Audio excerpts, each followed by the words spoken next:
Disappearances that happen in the woods are some of the most mysterious, since there are often very few clues to go by, and if the missing person isn't found, the details of their disappearance remain a mystery forever. Ex-police officer David Paulides has compiled some of the strangest of these disappearances into a series of books that he entitled Missing 411, in an effort to explain some of these inexplicable cases, but most still have not been solved and likely never will be. Having good knowledge of the outdoors is essential when going on a hiking trip, since it's always a good idea to be prepared in case something goes wrong. Many hikers who've gotten lost in the wilderness have found their way out of trouble by keeping properly prepared with adequate supplies and a thorough understanding of what to do if they lose their way. It's with this in mind that 53-year-old Linda K Artega and her brother, 56-year-old Eddie Huff, ventured into the woods in St. Joe, Arkansas in September of 2012. Her brother had decided that he wanted to teach Linda how to survive in the wilderness, but their plans soon took an unexpected turn. Linda and her brother were in the area to visit their sister when they decided to hike into a wooded area nearby. But many people who were unfamiliar with those particular woods have gotten lost there before, and it wouldn't be long before Linda also couldn't find her way back. While out in the woods, the pair somehow got separated, and a short while later, Linda's brother made it back home. When asked where Linda was, he stated that he was certain she'd made it out, since he'd seen her sitting on the porch at a relative's house. But when they contacted that relative, they stated that they hadn't seen her, and the family started to worry for her well-being. While she'd received a small amount of training from her brother, they weren't sure that she'd be able to survive in the wilderness on her own. They contacted the local authorities and filed a missing person case. A search was organized and 75 volunteers scoured the woods for Linda, but they were unable to locate her. All-terrain vehicles were used to cover more ground, and some volunteers searched on horseback without any results. As the hours turned into days, searchers became ever more convinced that Linda wouldn't survive, and before long it became a recovery mission rather than a search operation. But on the 5th day, searchers on an all-terrain vehicle found her about 2 miles from where she and Eddie had ventured into the woods. They would later report that she seemed disoriented and confused. Linda had managed to survive by eating berries, watercress, and hazelnuts. She managed to find water at a nearby creek, but the nights were harsh as she didn't have any cover. But she reported that she'd also seen some strange things. On multiple occasions, she saw other hikers nearby and called out to them for help, but they would ignore her as if she wasn't really there. At other times, she would see shadowy people hiding in the brush or behind trees, and she became terrified.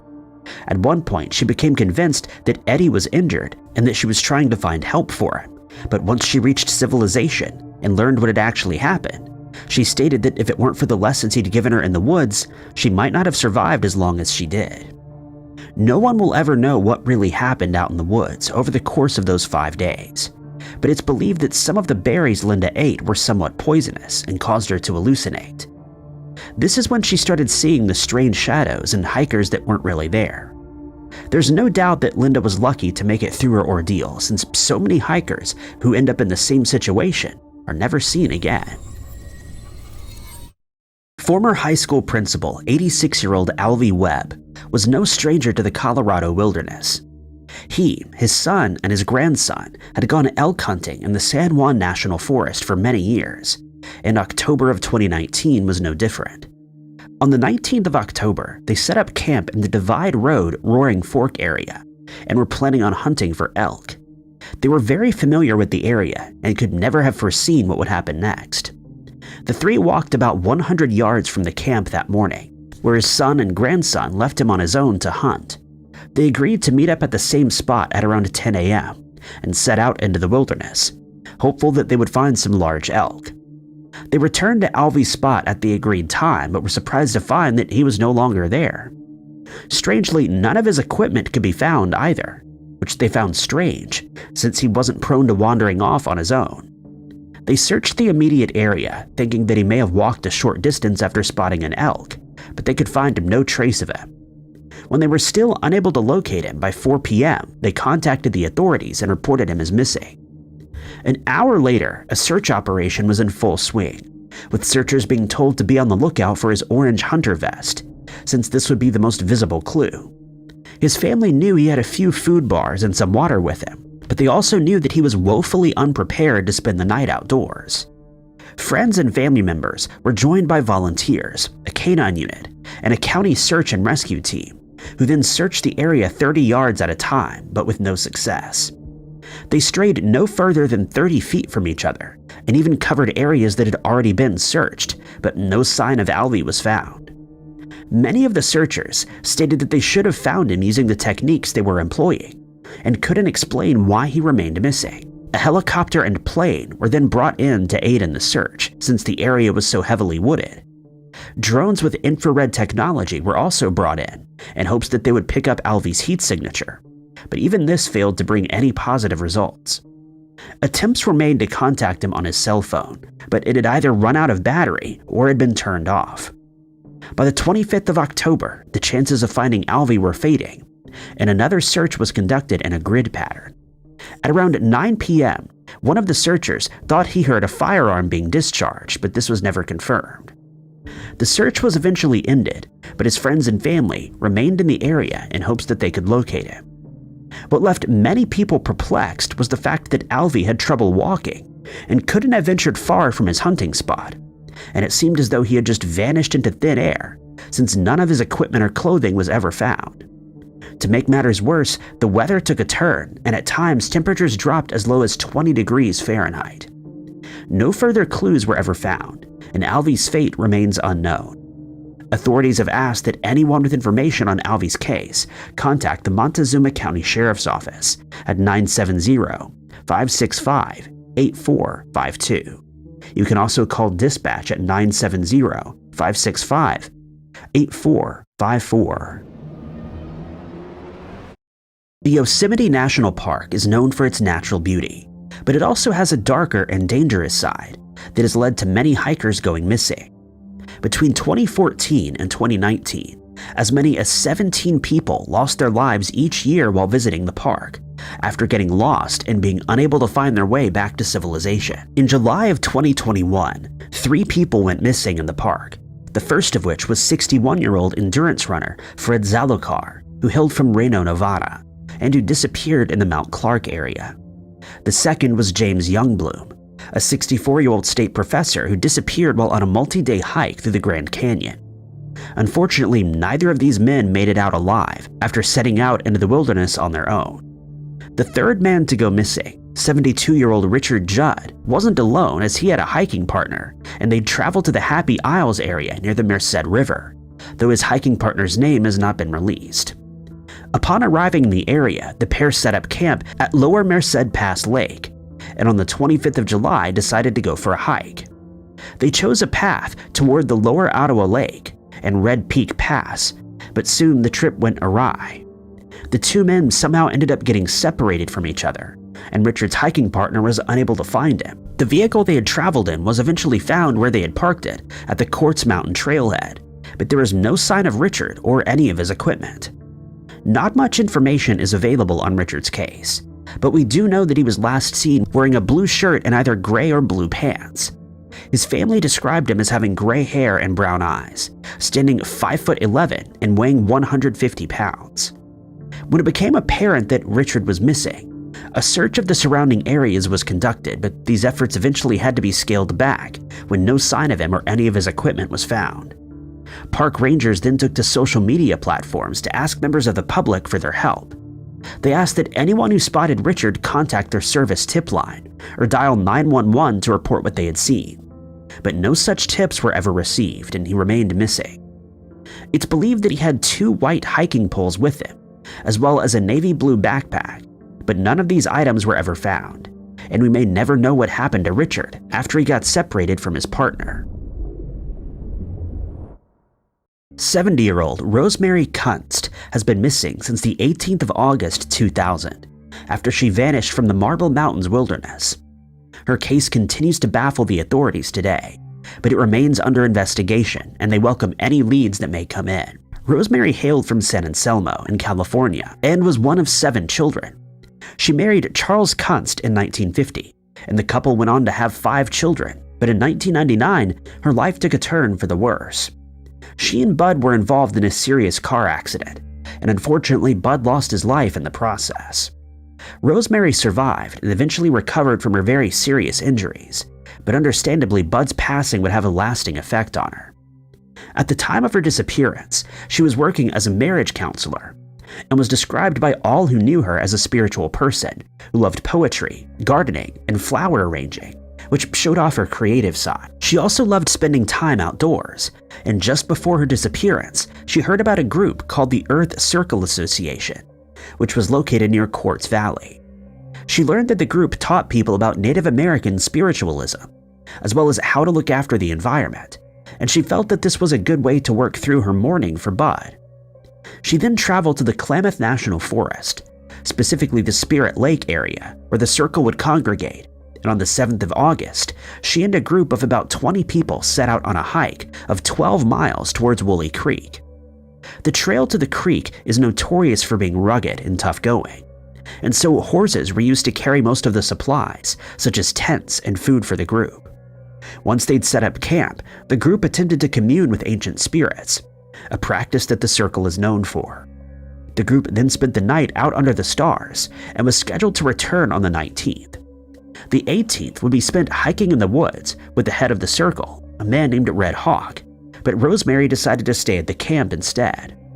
Though it isn't known whether she just wanted to be alone or felt that the hike would be too arduous. But later that day, at around 1 p.m., she decided to go for a short walk and asked Red Hawk's young son to accompany her. She stated that she wanted to attempt to mingle with Bud's spirit, but the boy decided to stay at the camp. The cook that had accompanied the group then prepared a sandwich for Rosemary to take with her, and she set out to the far side of Wooley Creek. It was a straightforward hike with an obvious trail and no other exits. Later that afternoon, the group returned from their day hike and noticed that Rosemary was no longer there. When she hadn't returned by 5 p.m., they decided to search for her but couldn't find her at the creek. They immediately contacted the Siskiyou Sheriff's Department, who then put together a search party of about 50 people. But when nothing was found, the search party grew to 200, with members of the National Guard joining the effort. A helicopter and search dogs were brought in to aid in the search, but Rosemary remained missing. Investigators were left baffled, since Rosemary could only have left the area via the campsite. If she had walked in a different direction, she would have needed climbing equipment, which she didn't have, and likely would have struggled to use. It should be noted that searchers did find 4 strands of hair in an area with thick brush, but it isn't known whether these belonged to Rosemary since they were never sent for DNA testing. No other clues were ever found, and the search was eventually called off. Some have speculated that she became depressed and took her own life, but her family refutes this, as they feel she would have never done such a thing. Furthermore, if this was her plan, she wouldn't have asked Red Hawk's son to accompany her. If you have any information on this case, you're asked to contact the Siskiyou County Sheriff's Department at 530-842-8300. Rosemary's NamUs case number is MP29586. Mount Rainier is considered by many people to be a very strange place. Not only has it been the site of many unsolved disappearances, but it's also said to be haunted, as many hikers have had inexplicable experiences while spending time on the mountain. For example, the spirit of a woman who's said to have lost her life in a car crash in the 1930s can still be seen hitchhiking at the side of the road. When a motorist stops to pick her up, she gets into the car, only to disappear into thin air. Hikers have also reported hearing strange disembodied voices near the Wonderland Trail, and these are usually accompanied by the feeling that they're being watched. Some have also claimed that they could hear a young boy laughing, and in some cases his spirit has also been seen. But despite its unnerving history, the mountain remains a popular place for wilderness enthusiasts to visit. One such keen hiker was 57-year-old Eric Lewis, who traveled to Mount Rainier on the 1st of July 2010. He and 2 friends had decided to go mountain climbing on the Gibraltar Ledges route, but they found the going tough since weather conditions weren't ideal. High winds had started to blow, and visibility was far from ideal, but they pressed on nevertheless. The lead climber decided to stop climbing when he reached 13,900 feet, as he wanted to wait for his 2 companions to catch up. The second climber joined him a short while later, and together they waited for Eric to make his way up to their position. When he took longer than expected, they reeled the rope in and, to their shock, found that Eric was no longer attached to it. They found this very strange, as they caught sight of him about a minute earlier, and they immediately assumed he had fallen. They searched the area below, but they could find no sign of Eric. They then speculated that he'd taken a different route and may have summited before them. They continued the mountain summit, but once there, realized Eric wasn't there either. They then returned to Camp Muir and reported him as missing. As many as 40 people scoured the mountainside in hopes that Eric would be spotted, but even with the use of a helicopter, he remained missing. As many as 40 people joined in the search, and 2 more helicopters were brought in. They eventually saw some success when a few items of Eric's equipment were found in a snow cave, including his backpack, snow shovel, and climbing harness, but he was nowhere to be seen. Concerns for his safety only grew, since he didn't have any other equipment with him. Without a tent, food, or additional clothing, he would not survive long in the icy conditions, but he was never found and the search was called off, since there was a high risk that the harsh conditions could put searchers in danger. All that's known about Eric's disappearance is that he cut himself free from the climbing rope for reasons unknown, and that he left his equipment in the snow cave. What happened to him after that is a mystery that haunts his climbing companions to this day, and they'll likely never know what really happened to him. Despite the area being covered in snow, his footprints were never found, his equipment was never located, and in the years that have passed, no further clues have been uncovered. 24-year-old Timothy Barnes is yet another hiker that disappeared in the Yosemite National Park in California, never to be seen or heard from again.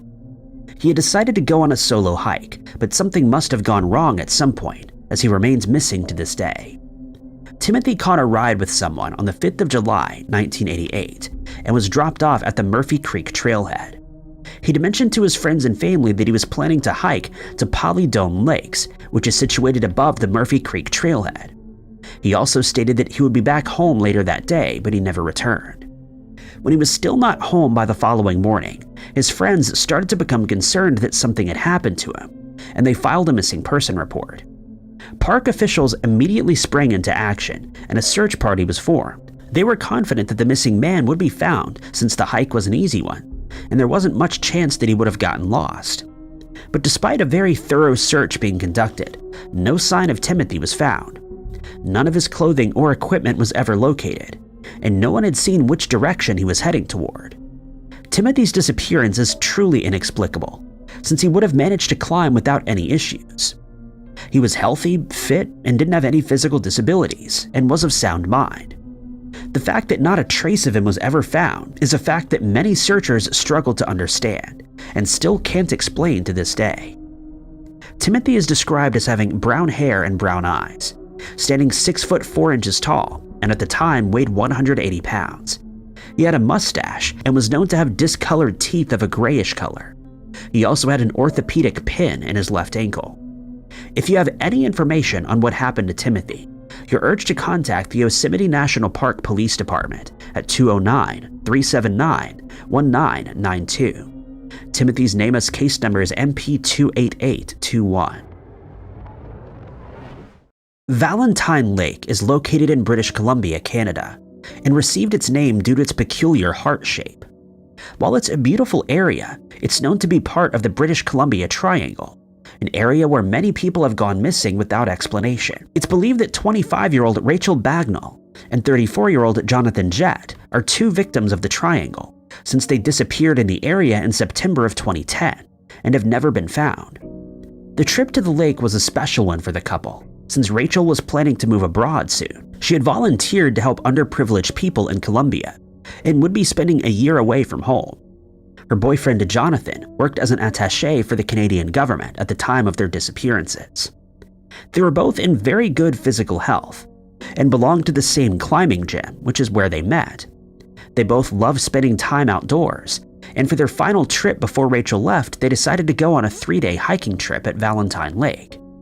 They left their hometown of Vancouver at around 7 p.m. on the 4th of September of that year, and about 40 minutes later stopped at a Tim Hortons in Squamish, where they had some hot beverages according to their bank records. From there, they're known to have traveled through Whistler, Pemberton, and Bergen. They planned to return home on the 6th of September, since they wanted to spend a few days together at home before Rachel left. It's known that they then drove to Spetch Creek, where they left Jonathan's car, and from there they would have to have completed a 4-hour hike to get to Valentine Lake. But somewhere along the way they went missing. They hadn't returned home on the 6th as planned, and when they still hadn't arrived by the 8th, Rachel's sister decided to report them as missing. A search was undertaken, but the areas where they could have hiked to were far apart, and it would take some time to cover. It's certain that the couple set out on the hike, since Jonathan's car was found where he had parked it, but no one knew what time they had set out, or if they even hiked in the right direction. Jonathan's cell phone was found in the car, and when it was checked, it was determined that he hadn't used it since the 3rd of September.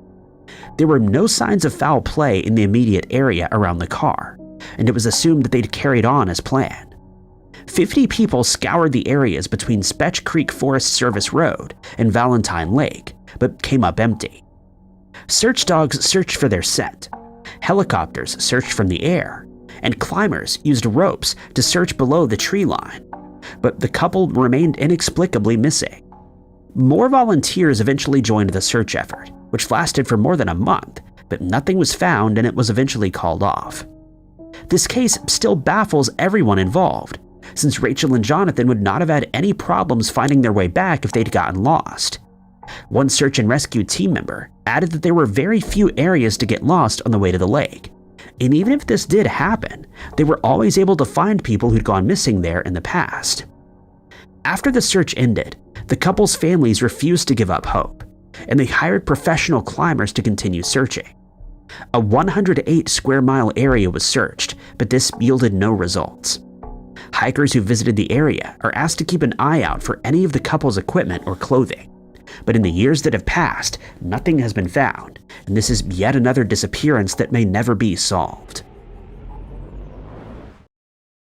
75-year-old Nita Mayo is one of several people who have vanished in the Denell Vista Point area, which is located in the Stanislaus National Forest in California.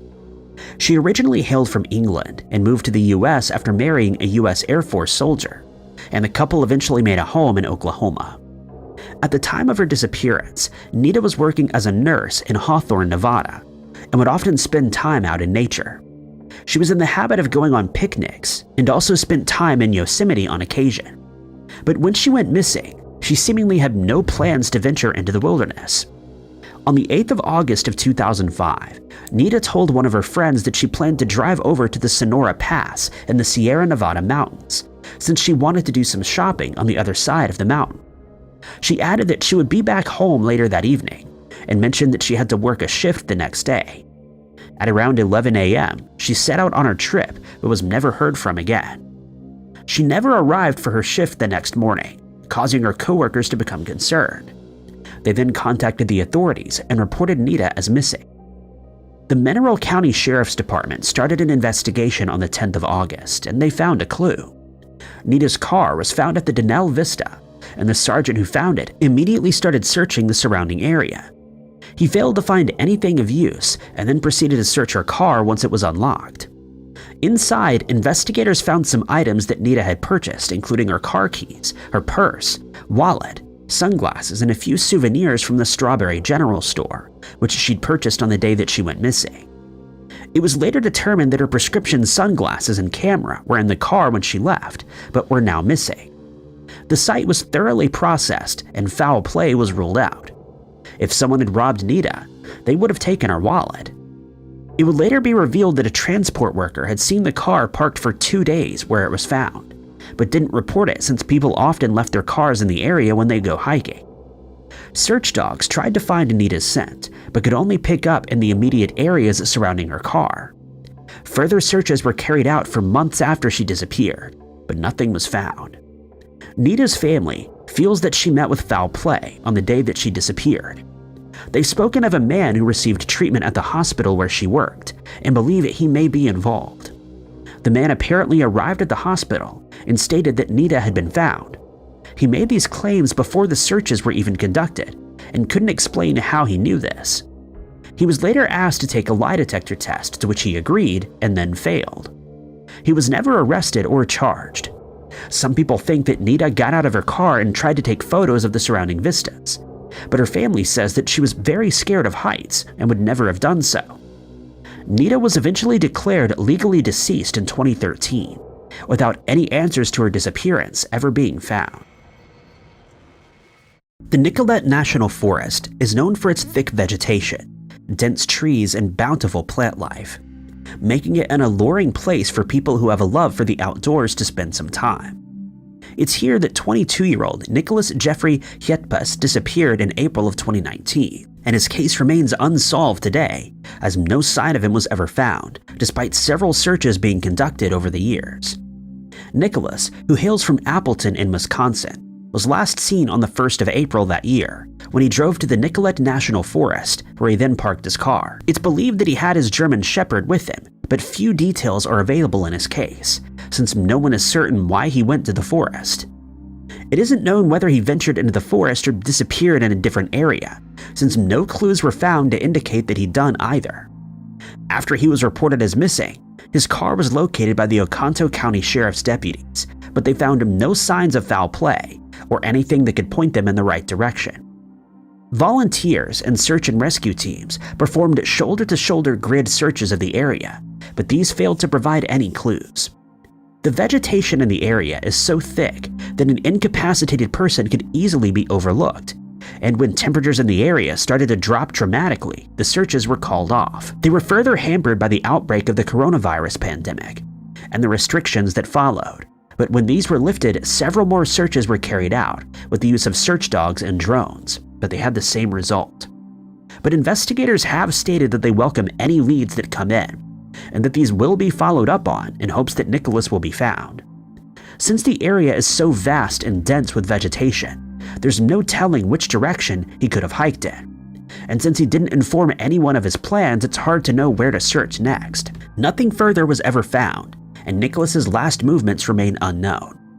It's believed that when he went missing, he was wearing a black sweatshirt with green writing on it, blue jeans, and brown work boots, though this was never confirmed.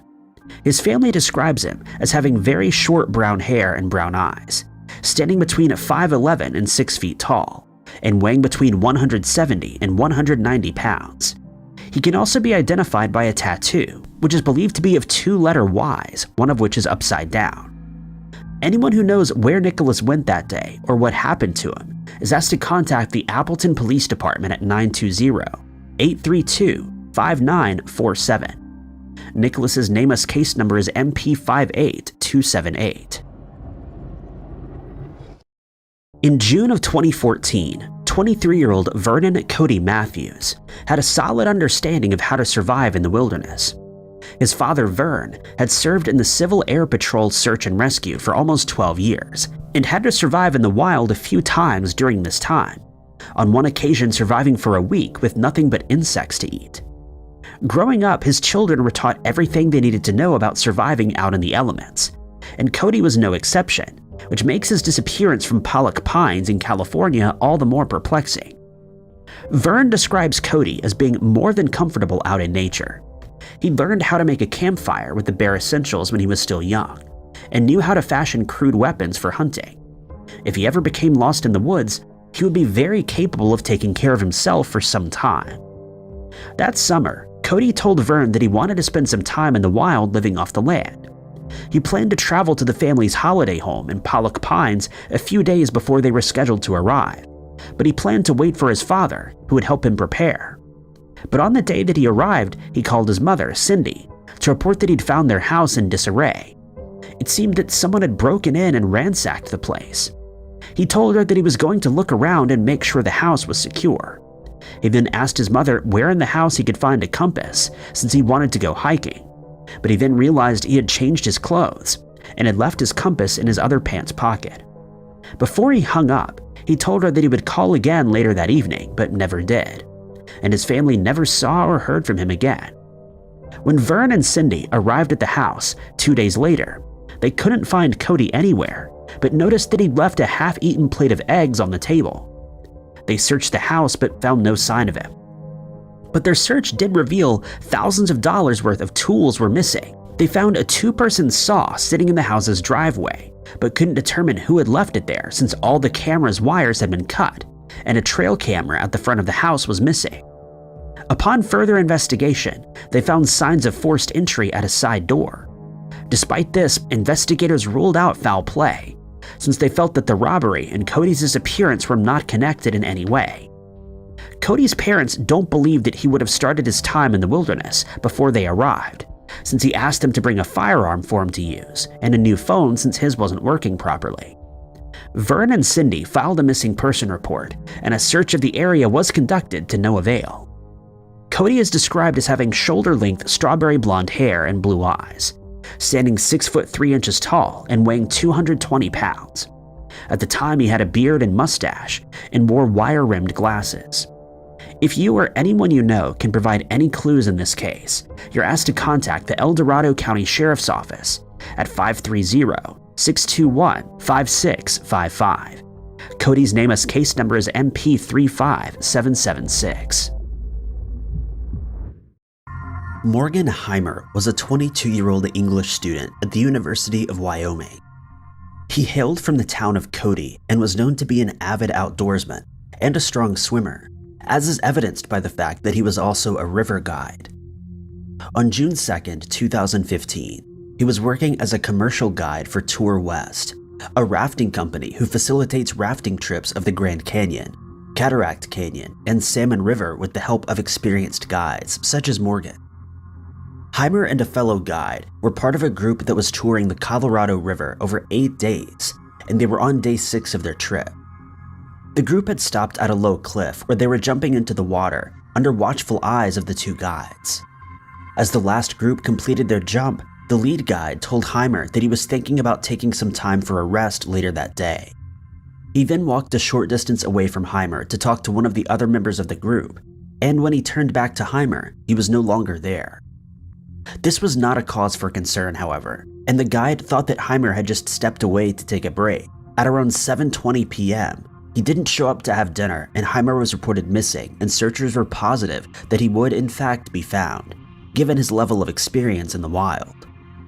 Park rangers teamed up with search and rescue teams in search of Heimer, and a 14-mile area was covered.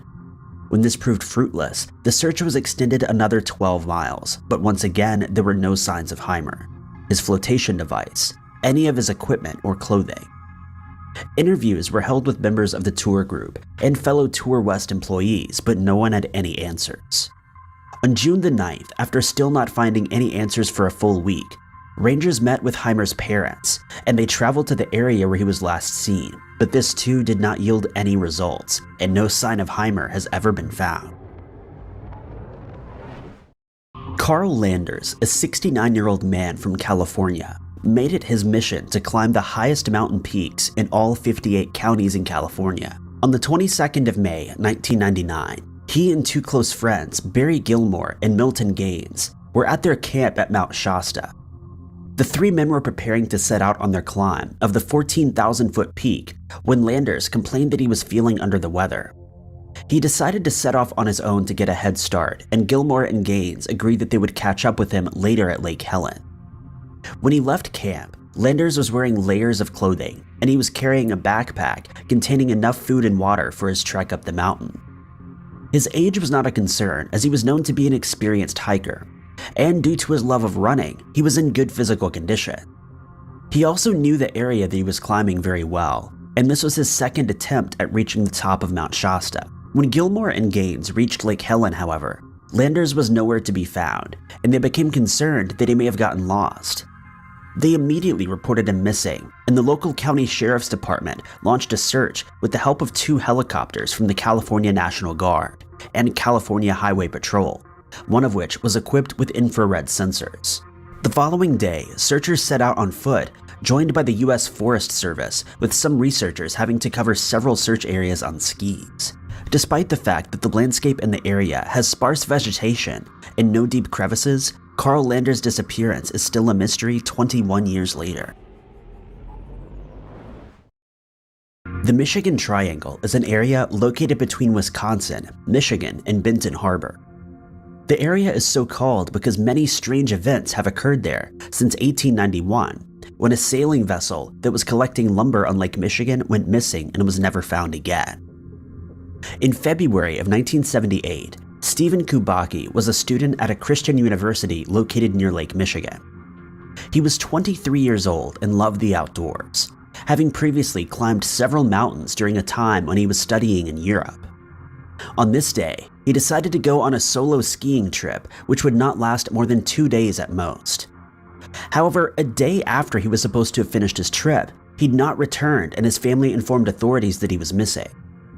A search party quickly found his footprints in the snow and followed him to the edge of the lake where they stopped. This led them to believe that it was likely he'd fallen through the ice on the lake and had probably met his end. All that they found was his backpack and his skis. In May of the following year, a resident of Pittsfield, Massachusetts, was approached by a man who turned out to be Kubacki. He later told his family that he'd stopped by the area near the side of the lake to rest, taking his skis and backpack with him. But when he got up to carry on, he couldn't find his footprints in the snow and became hopelessly lost. He remembered feeling cold and tired before losing consciousness, and when he woke up, the snow had melted and he found himself lying in a field, wearing clothes that he didn't recognize. He also had with him a backpack that he didn't recognize, as well as running shoes and glasses that he knew weren't his. He got up and started hiking, eventually reaching Pittsfield, where he approached the local resident. He was 700 miles away from the spot where he had gone missing. He made his way to his aunt's house, which was in Pittsfield, and it was here that he found out he'd been missing for 14 months. People speculate that Kubacki must have been suffering from amnesia and that he had been wandering around the woods for over a year. After his strange experience, he decided to study psychology, eventually earning his PhD in a bid to explain what had happened to him. He would later publish a book in which he discusses the possibility of the existence of alternate universes, but despite looking for answers for years after the fact, there's still no explanation as to what happened to him during the time he was missing. Danny Philippidis is a fire captain with the Toronto Fire Department. In 2018, he was 49 years old, and he was enjoying an annual ski trip with fellow firefighters at Lake Placid in New York. Their trip was nearing its end, and the group was gathering in a large lodge near the slopes of the Whiteface Mountain. While they were relaxing and sharing memories of their trip, Philippidis wanted to take photos of the group on their last day, but he realized that he'd forgotten to bring his camera. He told his colleagues that he would quickly ski down to the car where he left his cell phone and he would return shortly, but he didn't. By 4 p.m., his friends realized that he'd not returned, and the group set out to look for him. When they failed to locate him, an official search was started with Homeland Security, police, and border officials joining his fellow firefighters in a bid to locate him. His wife also flew up to Lake Placid from Toronto to join in on the search, but they were unsuccessful despite searching a combined 7,000 hours with ski patrols, helicopters, and search dogs all being used. Then, 6 days later, he found himself in Sacramento, more than 2,800 miles away from the lake where he had gone missing. When asked what had happened, Philippidis said he remembers making his way to the car to retrieve his phone. His next memory is waking up at dusk with his body aching and feeling disoriented. He then walked to the main ski lodge, but he found it deserted. It later turned out he'd mistaken another building for the lodge, causing him to become even more confused. He believes that he then flagged down a passing truck, hoping he could make his way off the mountain, but after traveling in the truck for some time, the driver told him that he was in fact in Utah. He was then dropped off in Sacramento, where he bought a new phone, but he couldn't remember his wife's number until the next day. To this day, Philippidis does not know how he ended up where he did. However, it's believed that while fetching his phone, he may have fallen and suffered a concussion, and that when he woke up, he got lost and traveled in the truck, not knowing where he was or where he was headed. In 1981, Maurice DeMetz traveled from Pike National Forest, where he and a friend, David McSherry, were rock hunting for topaz. DeMetz was a theologian, earning his PhD from the Presbyterian Theology Seminary in Omaha, Nebraska, and gaining his master's degree at the University of Denver. He was a contributing member and editor of various Christian-themed magazines, in which he often wrote that he believed the Antichrist would be coming soon and would show himself as a political, religious, or commercial autocrat. On April 29th, he and McSherry drove to an area known as Devil's Head Lookout, where he would spend the day unearthing topaz, but Demetz suffered from arthritis and a blood disorder, which meant that his friend had to help him traverse the terrain from their car to their chosen spot.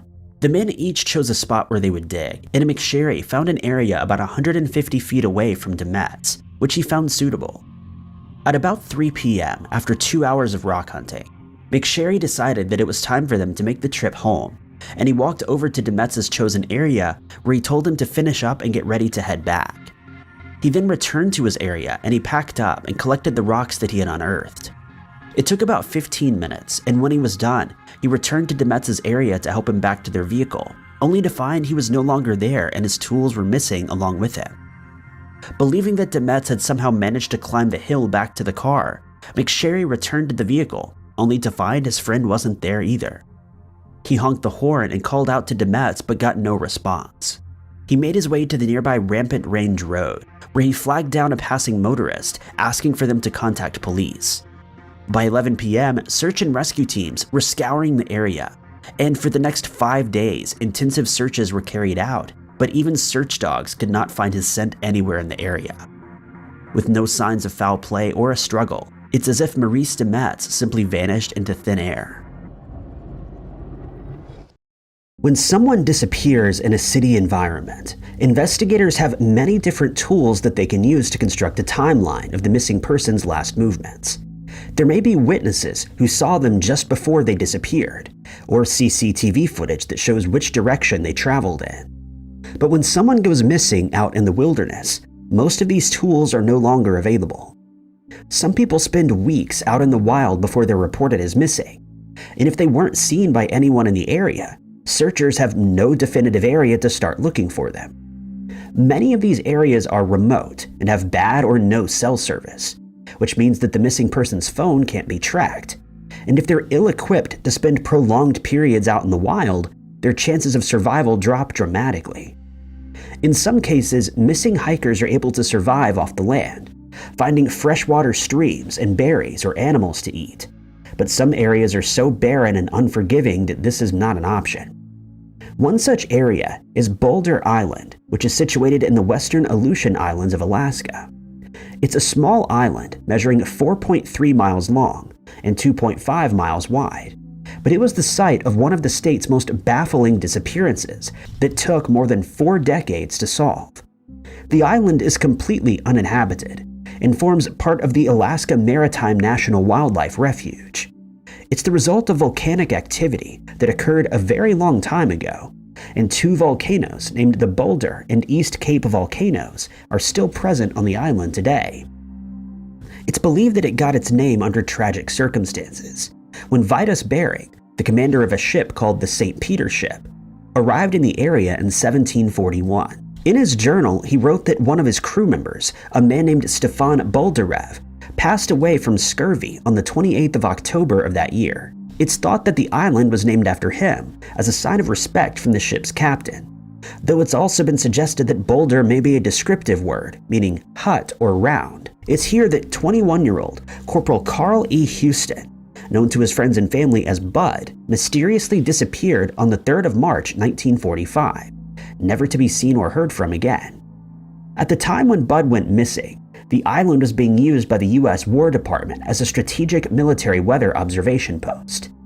This came about after Japanese forces invaded the 2 neighboring islands, named Attu and Kiska, during the Second World War. In the letters that Bud sent to his family during the war, he stated that he'd volunteered to be sent to the island since he thought it would be an adventure to spend time in such a remote and uninhabited area.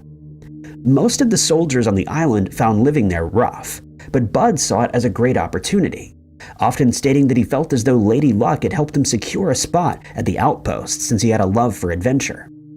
Winters were especially hard since the island wasn't very well supplied by the military, but Bud always had a sense of humor that would help him and the other soldiers get through these times. In some of his letters home, he stated that he couldn't wait to get back, since he was engaged to be married, and he would paint the town red when he arrived. But what his mission was on the island remains a mystery, as he was forbidden to share any of those details in his letters. They also had no idea where he would be stationed, since he was forbidden from sharing his location. But when the war ended and the search for Bud started, These details were finally disclosed to them. On the day that Bud disappeared, he told the other 4 soldiers on the outpost that he was going for a walk on the island and that he would be back for dinner. But dinner time came around with no sign of him, and a search was organized by Sergeant Joseph Nichols, who was in charge of the company.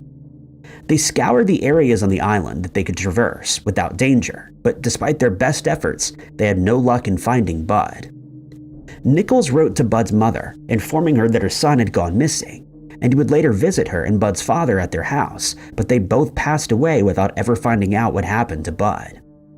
Then in July of 1988, a group of wildlife biologists were doing research on Boulder Island when they stumbled upon the remains of a person, and they immediately reported the find to the authorities. It was suspected that they belonged to Bud, since no records existed of anyone else passing away on the island, but testing had to be done on the remains before it could be determined for certain that Bud had been found. Alongside the remains, they found other helpful items, including a pair of old Army-issue boots, which were still on the feet, an Army-issue firearm with spent ammunition, an Army-issue pocket watch, a sharpened blade, and a comb with the word "Victory" printed on it. They also found pieces of fabric from his military uniform, a wallet with items inside that had degraded too much to be identified, as well as a belt buckle and a coin. All these items were eventually collected and sent back to Bud's family. They were then told that Bud was discovered away from an area where it was thought that he had disappeared. One area of the island contains steep cliffs, where it's thought Bud may have fallen into a crevice, but he was found inland at the foot of Mount Eccentric, a volcano which is quite a distance from the outpost. It's thought that he may have gotten lost and wandered around the island before eventually succumbing to the elements or thirst. The authorities then informed Bud's sister, Jacqueline Gitchell, that her brother had been found at long last, and she stated that it was sad news, but that her family was relieved to finally have some answers about what happened to him. She was worried that he'd be found one day and simply be labeled as an unknown soldier. But 4 months after the remains were discovered, Hawaii's Army Central Identification Laboratory confirmed the remains belonged to Bud, and they were returned to his family. But still, no one knows what happened to Bud on the day that he disappeared. It's been suggested he may have been caught in a mudslide, or that he slipped and fell while out on his walk, and unable to make his way back, had no other choice but to wait for a rescue that never came. The Yosemite National Park has been the site of many unexplained disappearances over the years. On the 17th of September, 2016, 74-year-old Peter Jackson texted his son to say that he was on his way to Yosemite, where he was planning on going on a day hike. He traveled to the White Wolf campground and set out on the hike, but never returned. His car was later discovered at the campground, and it was found that he'd paid to stay until the 9th of September. Peter was in excellent health and in good physical condition, so it isn't thought that he suffered a medical emergency. His backpack was found between Aspen Valley and Smith Peak in 2019, but he's never been found, and his disappearance has never been solved. 54-year-old Sandra Johnson Hughes was last seen on the 4th of July 2020 while she was hiking close to Chiquito Pass trailhead. She'd set out to go camping by herself in the Sierra National Forest, which is adjacent to the southernmost part of Yosemite National Park. While in the area, she crashed her car and was seen by witnesses as she walked away from the scene. Other motorists and hikers in the area asked if she needed help, but she said she was fine and went on her way never to return. During a search for Sandra days later, her sleeping bag was found in an area away from the trail, more than 2 miles from where she crashed her car, and just inside the Yosemite National Park boundary. Her campsite was also found, but it seemed as though she hadn't been back there for some time and had likely moved on from the area. Most of her gear was at the campsite though, and the circumstances surrounding her disappearance remain unknown. Sandra was never found. 31-year-old Joel Thomason, who disappeared in Yosemite in 2021, was well equipped for his solo hike when he went missing. He'd planned to hike from Hetch Hetchy on the 6th of September that year, after which he planned to do some fishing. He told his family that he'd be back home on the 9th of September, but it's thought that he might have decided to extend his stay for a few days. If this was the case, he might have hiked to Cherry Lake, or Tuolumne River. He had an inflatable kayak with him, which he carried in a red pouch, as well as a green hammock, a yellow backpack, a red and black day pack, a collapsible sink, a collapsible stove, a headlamp, green sleeping bag, and fishing gear. Many people find it hard to believe that none of these items have ever been found, despite several searches being carried out. Many of the items are brightly colored and should be easy to spot, but not a single piece has ever been found, and Joel's disappearance has never been explained. Another case that has left investigators and searchers baffled since July of 1995 is the disappearance of Jean Hesselschwart. She had traveled to Yosemite with her boyfriend, Mike Monahan. The couple hailed from Arlington, Massachusetts, and had been together for more than a decade. They arrived at the park just after 10 a.m. on the 9th of July, after which they set out by car on Glacier Point Road, which is usually very quiet and is only open to the public during the summer months. They continued on to an area close to Summit Meadow, where they pulled over, having decided to go on short, separate hikes. They agreed to meet back at the car at a specific time and set out on their hikes, heading in opposite directions. Mike found an overlook where he decided to settle to do some bird watching with his binoculars. He stayed there for about 15 minutes before heading back to meet up with Jean, but when he reached the car, he found that she hadn't arrived yet. He searched around the area and came across a few park employees who were emptying trash bins. He asked if they'd seen Jean, but was told that they hadn't seen anyone that looked like her. Thinking she may be on her way back to the car, he waited while scouring the area around the vehicle, but by 12:30 a.m., she still wasn't back to the car. He started to panic and decided to drive back to a ranger station not too far from the area. They started searching for Jean 45 minutes later, but when no sign of her was found, a helicopter was brought in to look for her from the air. Nothing else was found that day, and the next day, sniffer dogs were brought in to see if they could find her scent. But this only further deepened the mystery. The dogs located Jean's scent, but followed it back to the road where the car had been parked. The dog handlers immediately became suspicious, insisting that she had not gone missing and may have been a victim of foul play. They suggested that Mike may have been responsible for her disappearance, and that he knew more than he was letting on.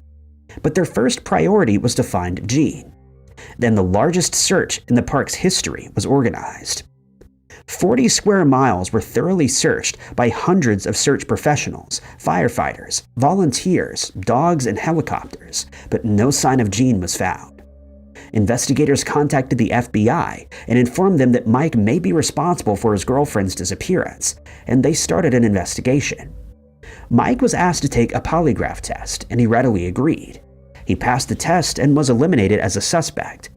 But Jean remained missing, without any clues as to where she may have gone.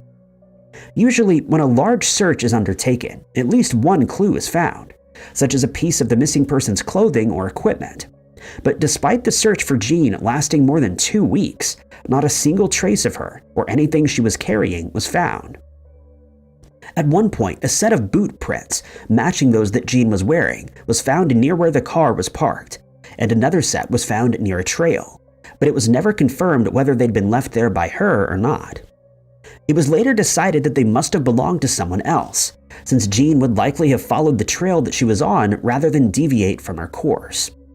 She would have been well aware that she was more likely to find help by staying on the trail, rather than venturing out into the woods.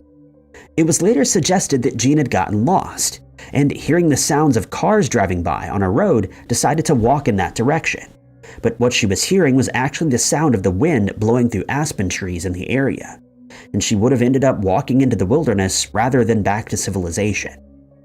2 months after Jean disappeared, her remains were found by 2 fishermen in a pool of water in a river about 3 miles from where the car was when she walked into the woods. She was identified thanks to dental records, but investigators are still baffled as to how she made it to such a rugged and inaccessible area on her own, given that she had very little experience in the wilderness. In September of 2013, Amy Linkert and Joe Elliott Blakesley were 2 good friends who decided to spend some time together in the outdoors. 69-year-old Amy was a retired school teacher who used to teach at Lowell Scott Middle School in Meridian, Ohio, while 63-year-old Joe worked at the Snake River Correctional Institute in Ontario, Oregon. They'd heard about the Craters of the Moon National Monument in Idaho and had decided that it would be a good place to take in some nature. But it was a decision that they would come to regret when bad weather set in and they went missing. The monument was first named as such in 1924, and it sits about 5,900 feet above sea level. The area contains many lava tube caves, but one cannot simply walk into these caves, as you need a cave permit to do so.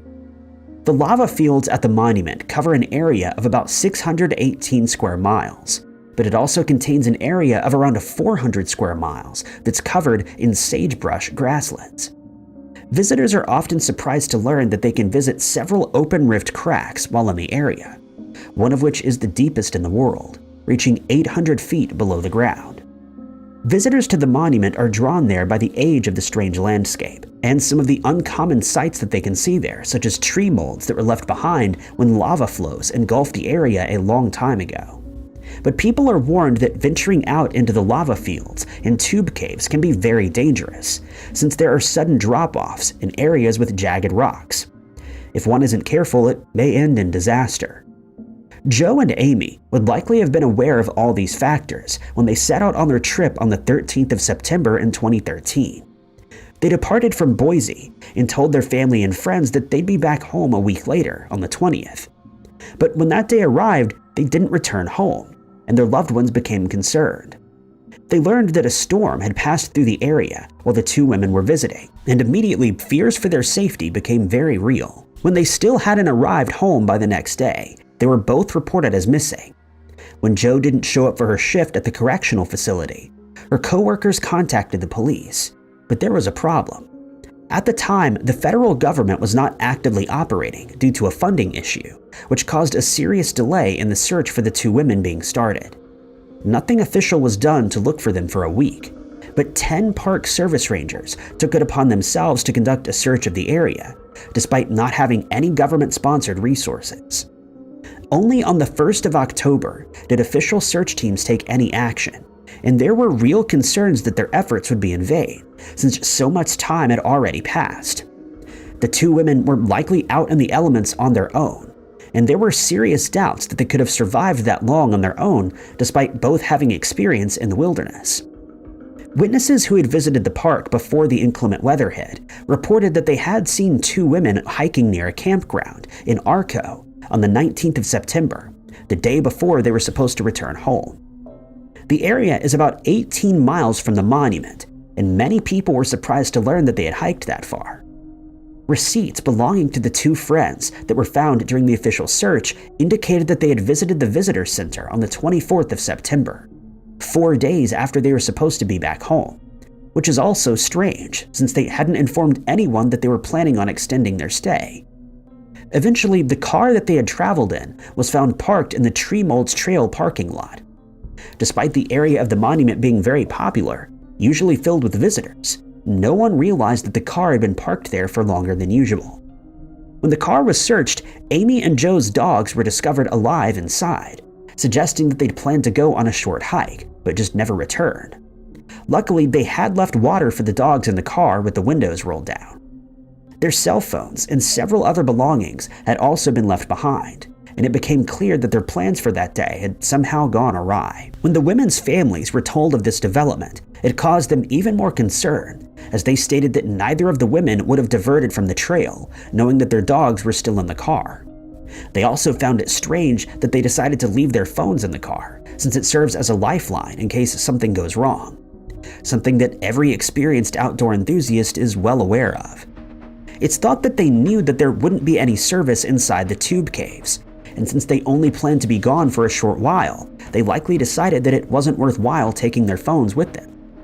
The tree molds, broken top loop, and wilderness trails were searched after the car was discovered, but it was tough going thanks to the rugged terrain, and the fact that the weather could change at a moment's notice.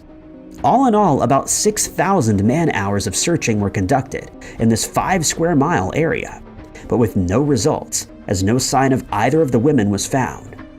The search area was then increased to include the lava fields northwest of this trail, and finally the search efforts paid off. On the 25th of September, Amy's remains were found in the lava field. She was dressed in a short-sleeved shirt and pants with no other warm clothing, food, water, or any other resources with her, suggesting that she was either unexpectedly caught in the storm or had somehow gotten lost.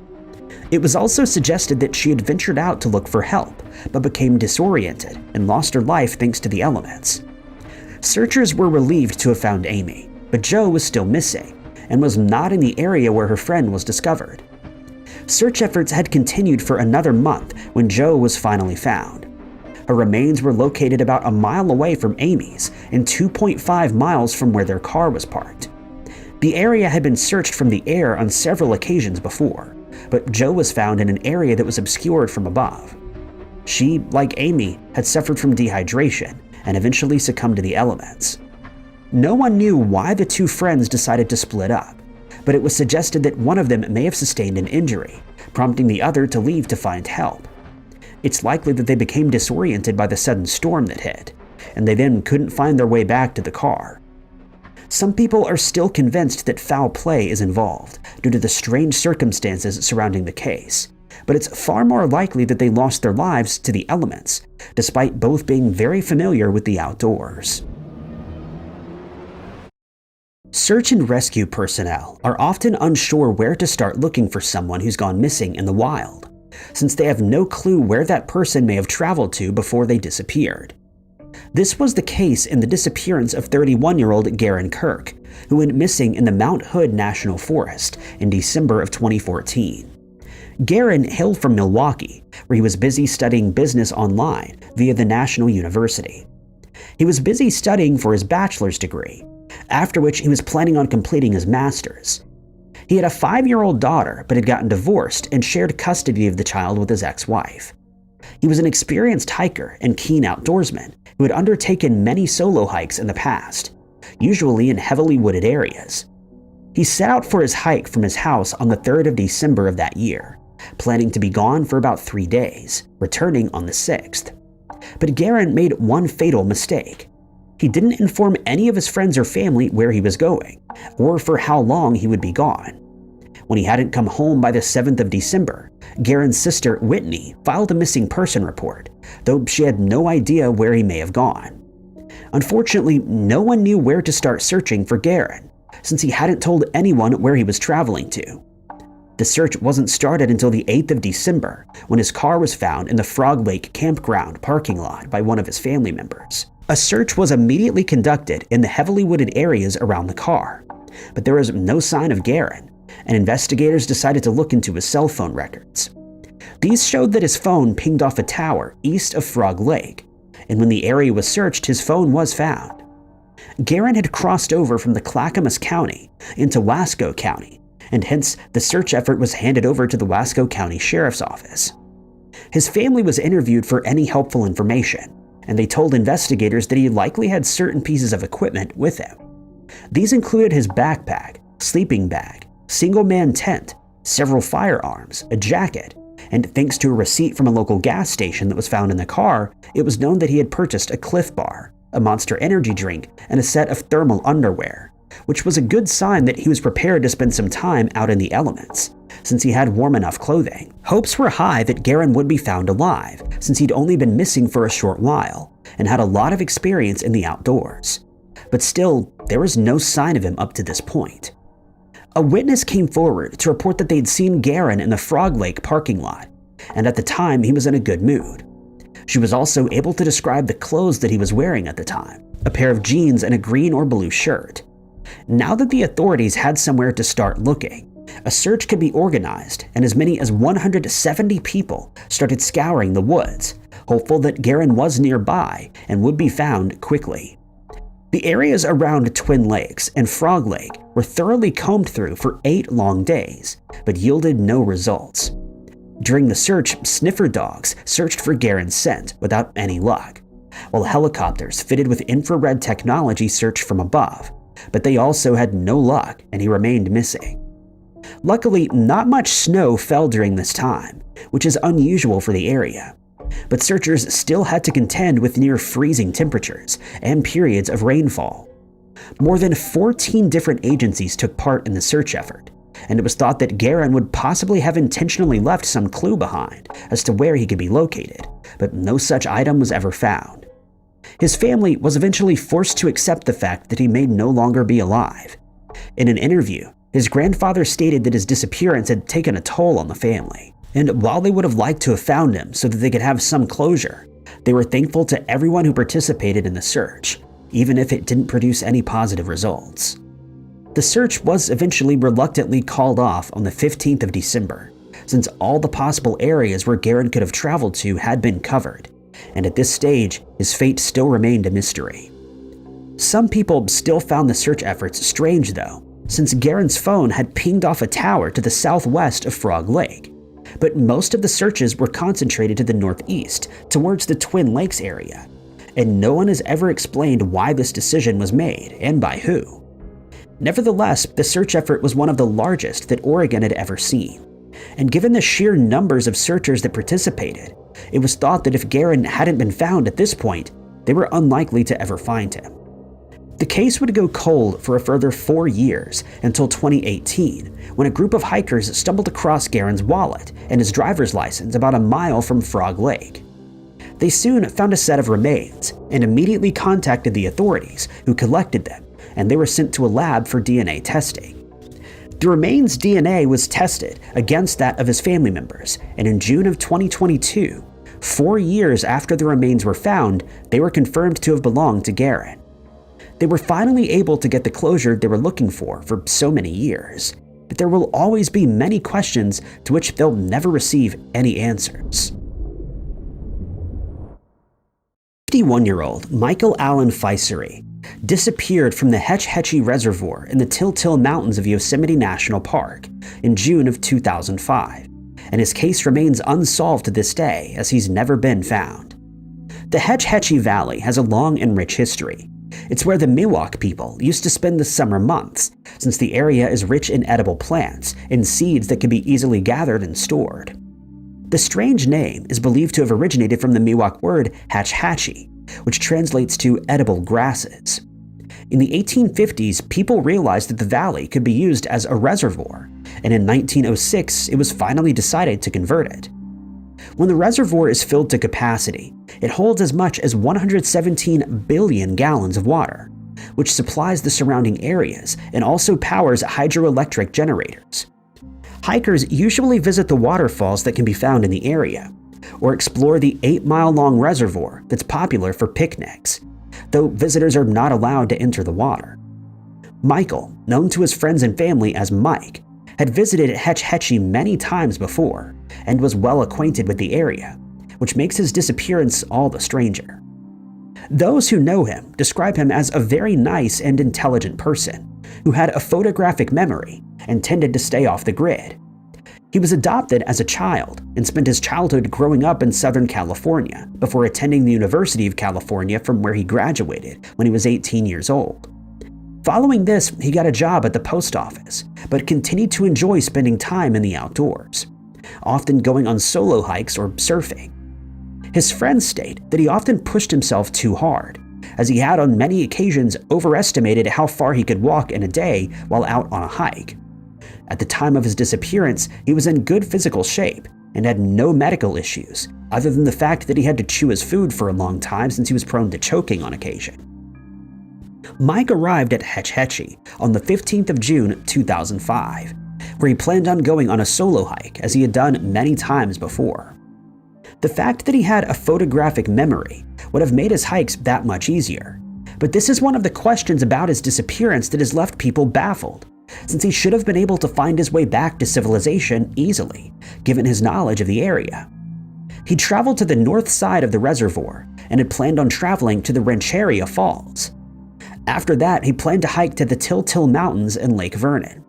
He would then hike back to the reservoir after visiting an area known as Beehive. The path that he took isn't one of the most popular tourist attractions, and so he would not have encountered many hikers while he was out there. He'd informed his family of his itinerary, and when he didn't come home when he had planned, they became concerned. When he still wasn't home 4 days after he said he would be, his family knew that his wilderness permit would have expired, and they felt that something must have gone wrong during his trip. But they only contacted the Park Service 3 days later to inform them that he'd gone on a hike in an area and hadn't come home. During the initial search, Mike's car was found where he had left it in the parking lot, and the surrounding area was immediately searched, but no clues were found. The Pacific Crest Trail and the reservoir were then searched, but with the same result. This wasn't the first time that Mike had found himself in trouble out in the wild, though. On another occasion, he'd been hiking in Yellowstone National Park when he slipped and broke his ankle. On that occasion, he was forced to drag himself along the ground until he could find civilization, but it didn't discourage him from spending time in the woods. His family was worried that he may have found himself in a similar situation, and that this time he was unable to find help. They also considered other possibilities, such as him being a victim of foul play. They suggested that he may have been attacked by someone on one of the trails, but no evidence has been found to point to this theory. With no sign of Mike being found during the first 2 searches, a larger one was organized that was attended by search teams from 5 different counties. Marines were brought in to help. Search dogs looked for his scent, and helicopters searched from the air, but to no avail. Searchers on the ground looked for any possible clues to Mike's whereabouts, such as a piece of clothing or equipment that he had dropped, but they were unsuccessful, not even finding his footprints in the areas where he was known to have hiked through. Mike's family was involved in the search, and they were the ones who eventually found the first clue. They stumbled across his backpack close to Till Mountain, a short distance from the trail, and inside they found his camera bag and a map of the area, though his camera was missing. This was an alarming find, since his family knew he would never leave his backpack behind while on a hike. They were hopeful though, since the gallon milk bottle that he used to keep water in was also missing from the pack, indicating that he had at least had something to drink. Nevertheless, the discovery of the backpack was an unnerving one, despite it being found very early during the search operation. It was believed that Mike had started hiking up the Pacific Crest Trail towards the mountain, but that he either got lost or sidetracked and failed to find his way back. But there was no plausible explanation for why he would have abandoned his backpack. Some people reiterated that he may have been accosted by someone in this more desolate area, and that if this was the case, he would have been at their mercy since any cries for help would have gone unnoticed. A $500,000 search for Mike was eventually called off without any further clues being found. It's been almost 2 decades since he disappeared in the mountains, and to this day his fate remains unknown. It's been suggested that he left his backpack near the trail and took his water bottle to a nearby river to fill it, after which he fell into the water and was swept away. But again, there's no evidence to suggest that this ever happened. Mike has gray hair, green eyes, stands 5'8" to 5'10" tall, and at the time weighed between 150 and 180 pounds. Anyone who's seen him or has information on his case should contact the Yosemite National Park Service. His name is case number is MP55057. FBI has stated that they feel something is odd about the case of the disappearance of 82-year-old Thomas Messick Sr., but they've declined to share any of their theories as to what may have happened to him. Thomas, known to friends as Tom, went missing on the 15th of November 2015. It all started when he and a few of his friends and family decided to go deer hunting in a wooded area in the eastern Adirondacks of New York. It was a Sunday afternoon outing that should have only lasted a few hours, but it's now been almost a decade since Tom was last seen, and the chances of his case ever being solved are dwindling with every passing year. The group contained a total of 7 people, many of whom had gone hunting together for many years, but on this day they decided to hunt in an area they were not familiar with, since they'd never hunted there. They headed to the Lily Pond, which is situated close to Brant Lake, and Tom took up his position as watcher. The young hunters in the group intended to drive the deer towards him, or 2 other hunters who'd taken up watching positions near a logging road. Tom had a firearm with him, but had no food other than a small Snickers bar, and he'd also neglected to take any water, despite being a very experienced outdoorsman. The only means of communication he had was a walkie-talkie. Despite an hour of searching, the group failed to find any deer, and they decided to head back to Tom's position, but when they got there, he had mysteriously vanished. They searched the area surrounding the log that he was sitting on, and when they still couldn't locate him, they informed state forest rangers. No one could understand where Tom may have gone, since he was supposed to stay stationary at his position and wouldn't simply have walked off without notifying his companions. Furthermore, if he was attacked by an animal, he would have used his firearm to protect himself, and the other hunters would have heard it being discharged, which they didn't. As many as 300 people aided in the search for Tom. An area of around 29 square miles was thoroughly searched, but bafflingly, not a single clue as to his whereabouts was found. None of Tom's clothing, equipment, or supplies were ever recovered, leading some to believe that he was a victim of foul play. Others suggested he may have spotted a deer and decided to go after it. He may have slipped and fallen in the process, injuring himself and then being unable to find his way back. But he couldn't have covered a distance greater than the search area in that time. And so that theory also doesn't make much sense. He's never been found, and investigators have asked that anyone who has information on his case contact the state police at 518-583-7000.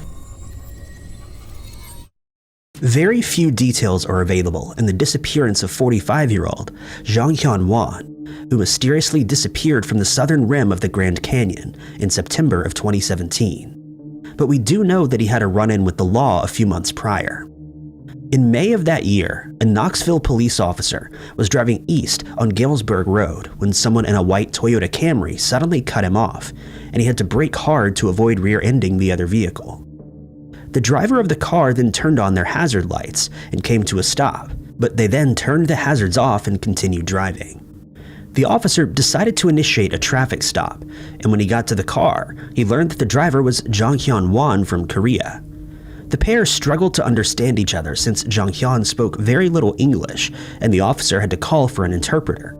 And it was then revealed that he was traveling from LA, headed to New York, since he'd decided to move there. He also stated that the car he was driving belonged to his nephew. A canine officer took his dog around the car, and it quickly indicated that there were illegal substances inside. This gave them the grounds to conduct a search, and when they did so, they found a small container of illegal substances along with a digital scale.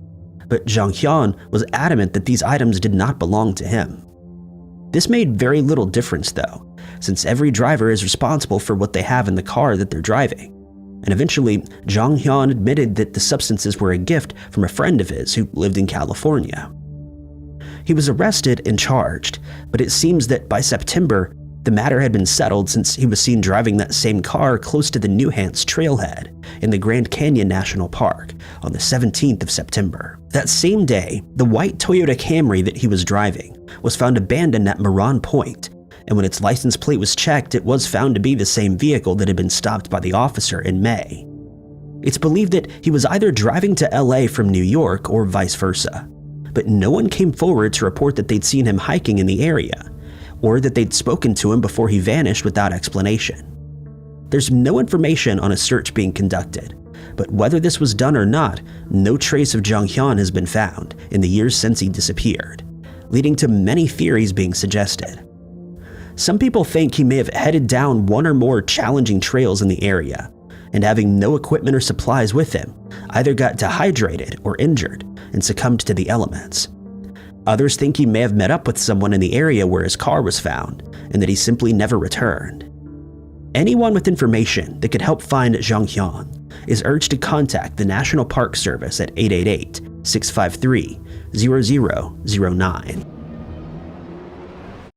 The family of missing 66-year-old Teresa Hartley say that not knowing where she is or what happened to her has left them feeling as though they're in limbo, and they're still searching for answers nearly 2 years later. One of the last people to have contact with Teresa was her priest, Phyllis, who told investigators that she received a text from her on the 9th of March 2023, stating that her landline phone was down, but that she could still be contacted via her cell phone. Teresa, who hails from St. Augustine in Florida, had been suffering from memory loss issues in the months before she disappeared, according to one of her close friends, Robert Markwell, who took on the responsibility of paying her water bill and electricity bills since she kept forgetting to do so. Teresa's roommate later told investigators that she left their house with a friend of hers to collect firewood. She mentioned that she'd be stopping in at Robert's house at some point, but this never happened. What is known is that Teresa and a male friend left in a white Dodge pickup truck with a trailer and traveled about an hour to the Ocala National Forest, but the truck got stuck close to North Forest Road 88. It's also known that they both had consumed alcohol and were under the influence of illegal substances at the time. They got out of the truck and started walking to find help, but at one point, Teresa's friend told her to go back to the truck. Strangely, he didn't return to the truck for 2 days, and when he got there, she was nowhere to be found, which comes as no surprise since she wouldn't have had anything to eat or drink.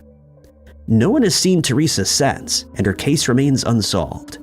Unfortunately, Teresa decided not to take her cell phone with her, and so she could not be contacted or tracked.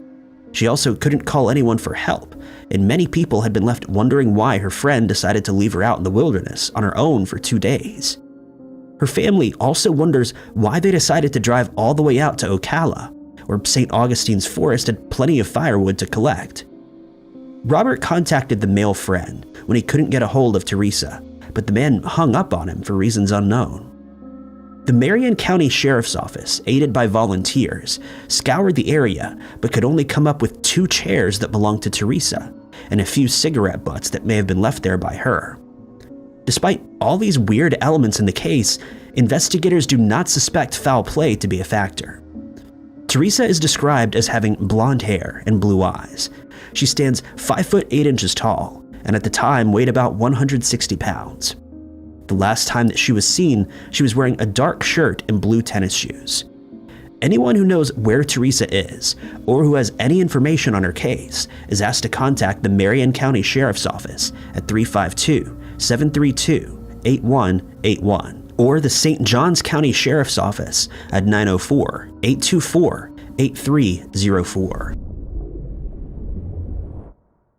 28-year-old Brianna Mitchell, who hails from Worland in Washakie County in Milwaukee, went missing on the 22nd of July, 2023, and to this day, no one has been able to figure out what happened to her.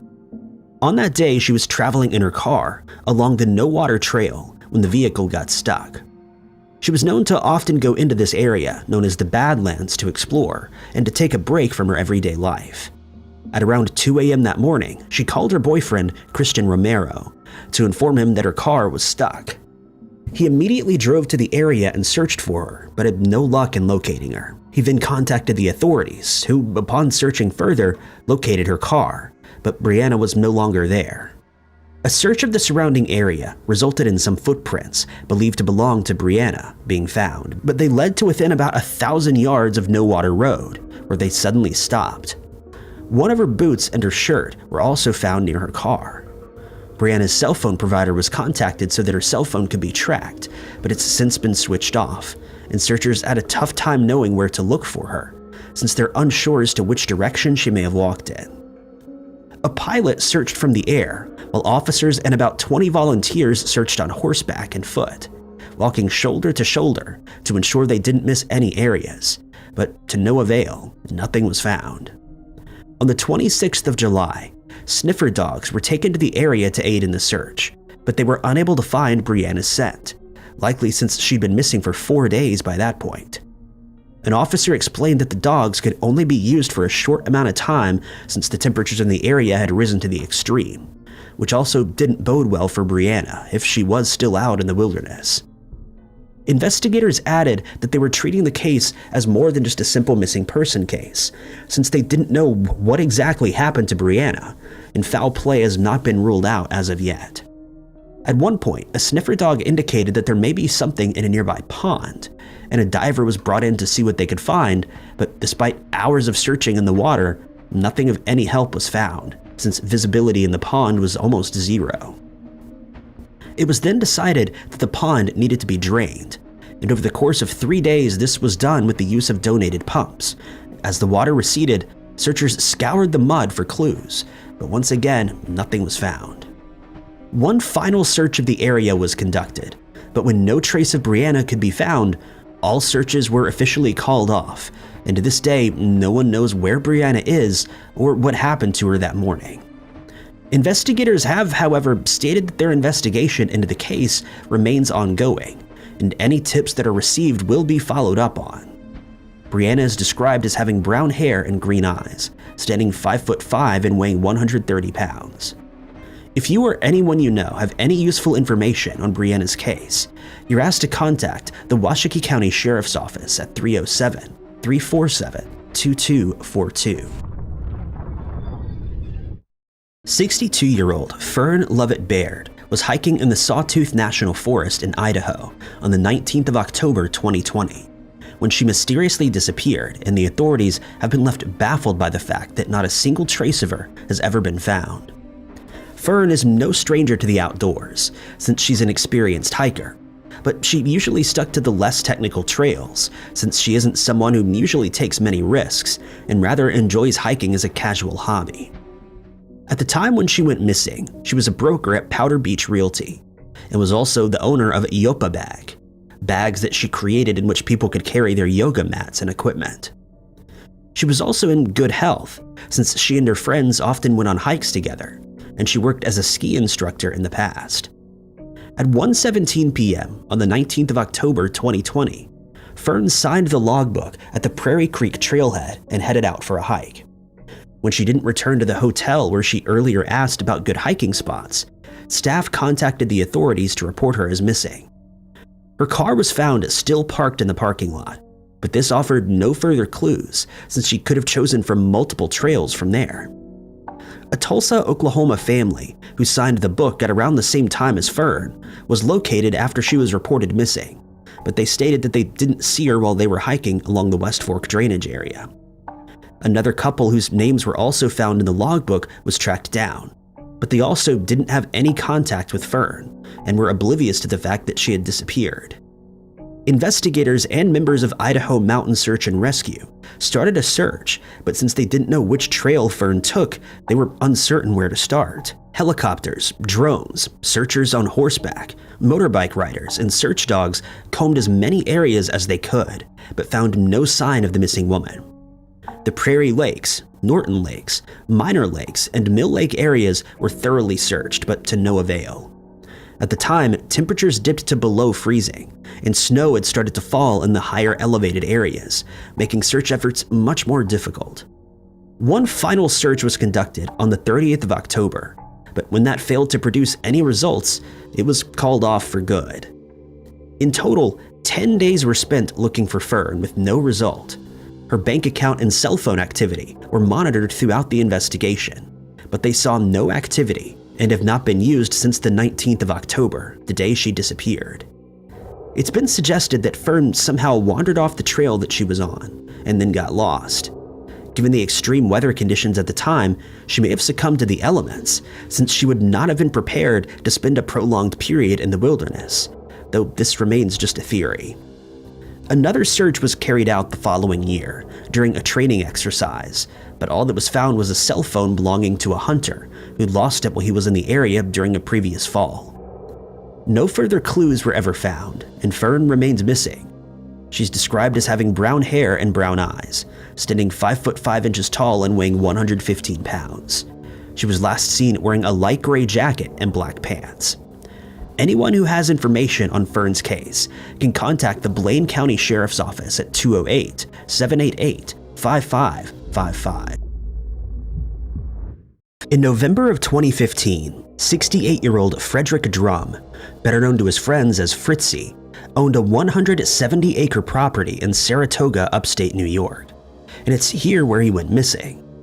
Drum was the caretaker of a property across the street from his, and was also serving as a member of the Saratoga Town Board. He'd recently retired, and he and his wife were planning on doing some traveling, but they never got the chance to do so.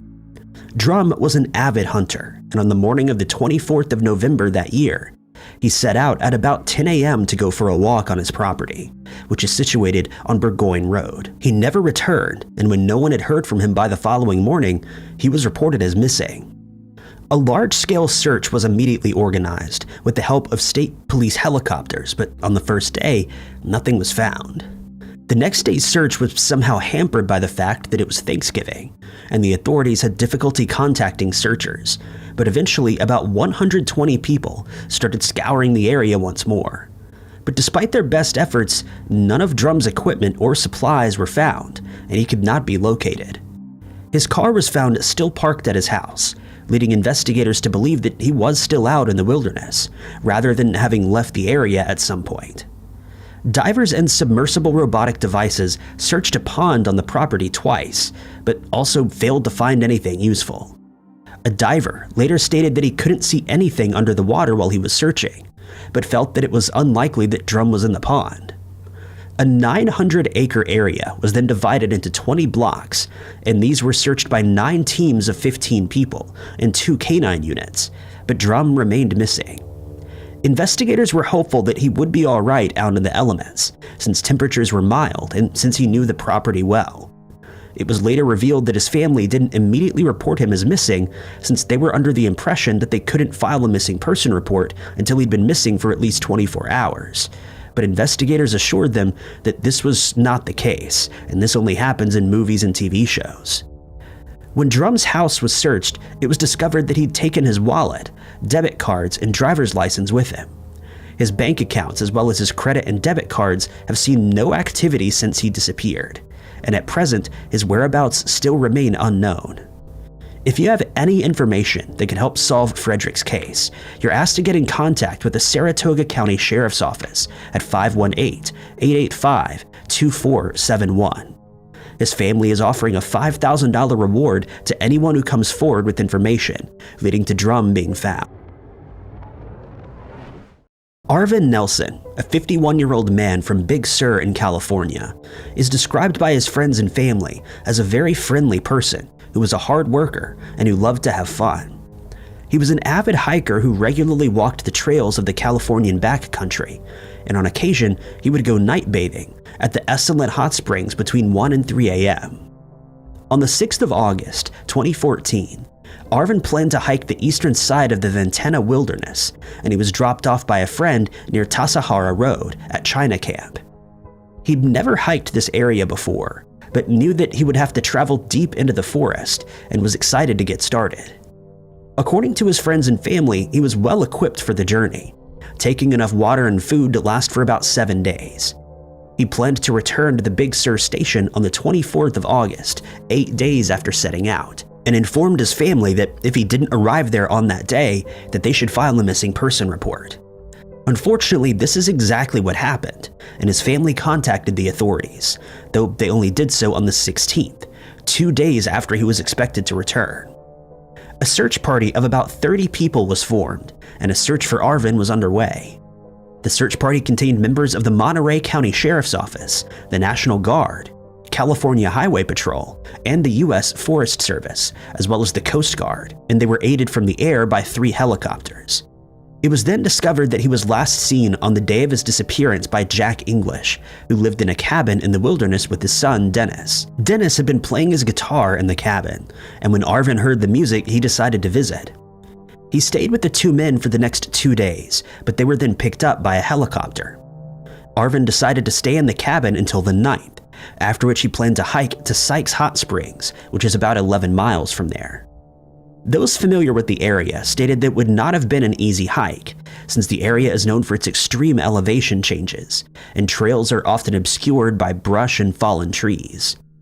The journey would have seen him crossing the Big Sur River several times, which may have been dangerous since the water can flow very fast during certain parts of the year. Searchers were hopeful that Arvin would be found since he was experienced with the outdoors and had a lot of supplies with him. But despite their best efforts, none of the items he had with him were ever recovered.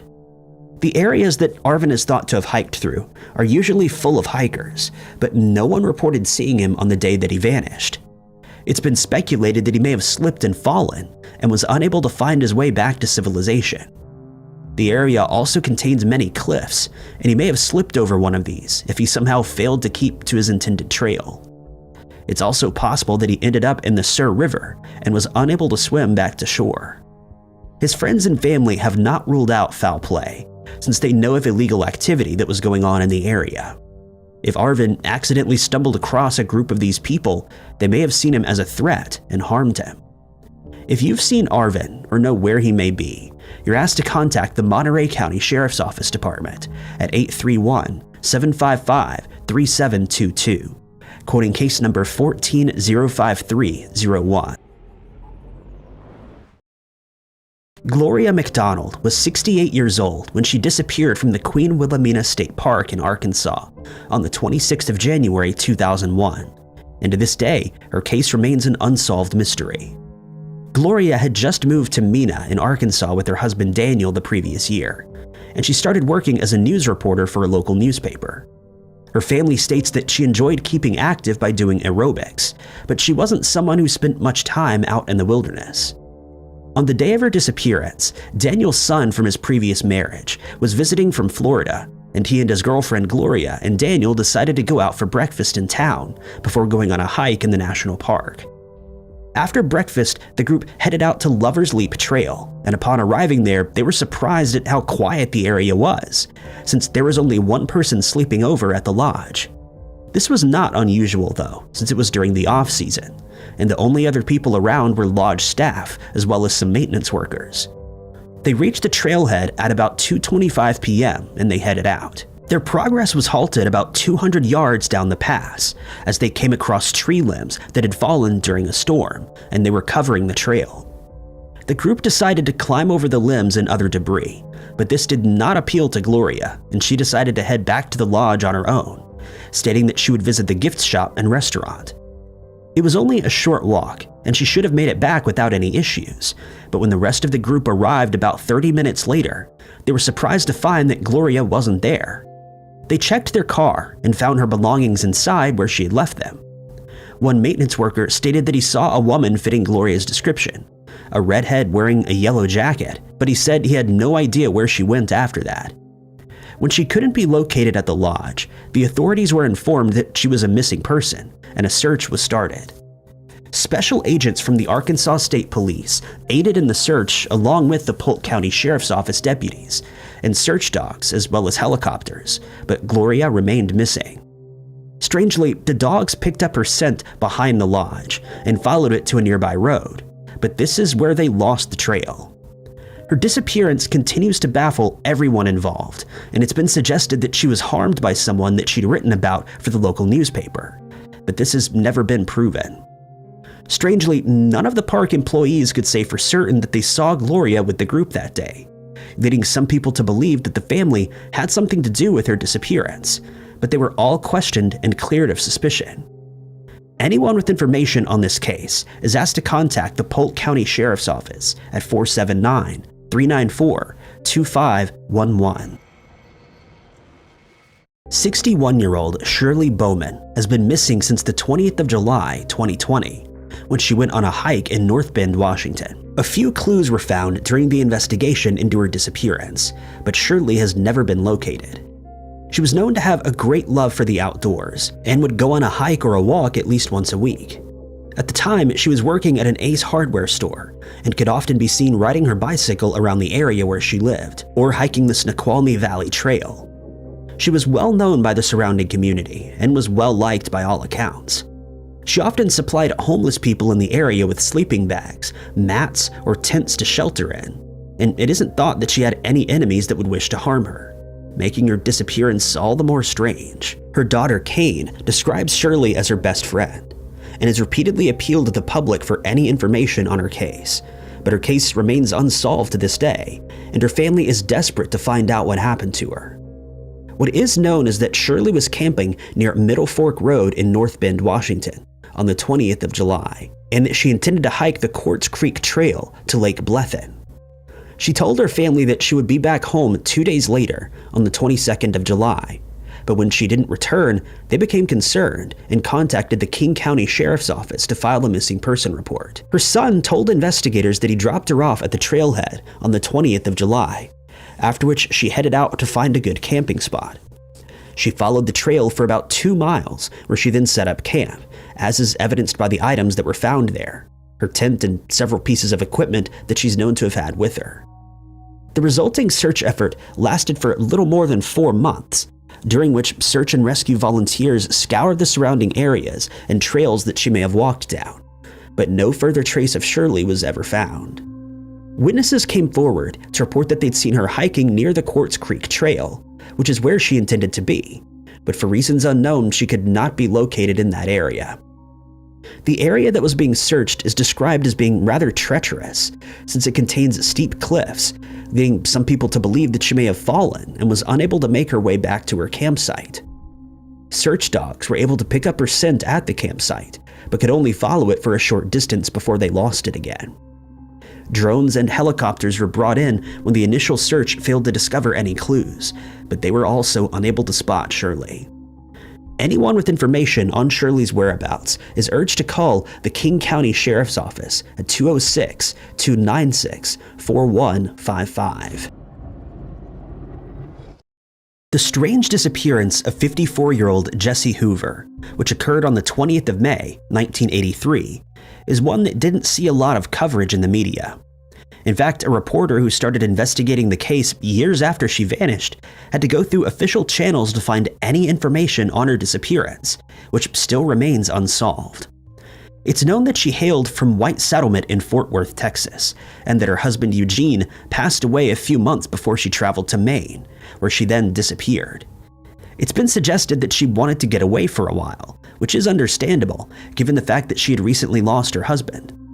On the 11th of July that year, the Maine State Police were contacted by Jessie's sister, who explained that she'd not heard from her for some time and that she was worried for her well-being. It's been almost 2 months since they'd been in contact with each other, and the last she knew, Jessie was in Bangor, Maine, where she was staying in a hotel. She stated that she only had about $20 on her, but that she would wire her sister for money while she was hiking through the towns along the Appalachian Trail. Investigators started looking into the case and discovered that Jessie had spoken to rangers at Mount Katahdin and was told that she would not be allowed to hike to the mountain's summit since she was not prepared enough. She's then thought to have turned south, but hikers in that area who were questioned stated that they never ran into her. They then learned that Jessie spoke to these rangers 6 weeks before anyone noticed that she was missing, and given the fact that she was not an experienced hiker, fears started to grow that she may have become lost while out in the wild. The Maine Warden Service was able to trace her movements to the 100-mile wilderness near Baxter State Park, the most isolated section of the Appalachian Trail, which is surrounded by forest that stretches about 15 million acres into the distance. Needless to say that finding Jessie would be an enormous undertaking, since no one had any idea where she may have been headed. To make matters worse, she had to take medication every day, since she suffered from epilepsy, and by this time she would have run out. Anyone who takes on this section of the Appalachian Trail is warned to take at least 10 days worth of food and water with them, but surprisingly, Jessie only had a small amount of beef jerky with her, which would not have lasted long. An attendant reported seeing Jessie there in May and felt that she was seriously under-equipped to be out in the wilderness. He was surprised to learn that she didn't even have any insect repellent with her. A few searches were undertaken, but given the vast area that she went missing in and the fact that no one knew what direction she walked in, the chances of Jessie being found were always very slim, and she remains missing more than 4 decades later. If you know what happened to Jessie, you're asked to contact the Maine Police at 207-973-3700. The Caribou-Targhee National Forest stretches across 3 million acres in the southeastern area of Idaho. Visitors can camp, hike, fish, and hunt, as well as kayak and ski. While this national forest is home to magnificent spring flowers and a choir of chirping birds, it also holds a few mysteries, one of which is the disappearance of Christopher Lynn Holverson. Chris graduated from Skyline High School in 1997 and had been working at a local restaurant in 1998. There are a few different versions of this story, but all of them end the same. Chris was nowhere to be found. It all started on the evening of the 17th of May in 1998, when he and several friends, consisting of 7 people around his age and 1 adult, were camping in the Targhee National Forest. They settled in at Table Rock Campground, located close to Kelly Canyon Ski Resort. It's a quiet ground of a grassy meadow decorated with wildflowers. Surrounding it are towering pines and aspen trees. Chris had left his vehicle, a Chevy pickup, at one of his friends' houses. The weather that night began to worsen. Snow covered the grounds and sleet began to fall. This particular area is a well-used one, and wildlife is known to not descend upon the visitors. During the trip, the friends had a party, and he would leave the tent sometime between 9:30 and midnight. The others claimed that he had tripped over a rope while exiting, and everyone teased him about it. The campers don't entirely agree on a conflicting aspect.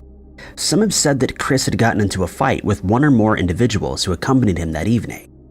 Others have said that he just left without fighting or engaging with anyone. Chris walked off in an unspecified direction, which was characteristic of him, as it was reported that he often took off unannounced but always returned. Except this time, the man didn't come back from his trip.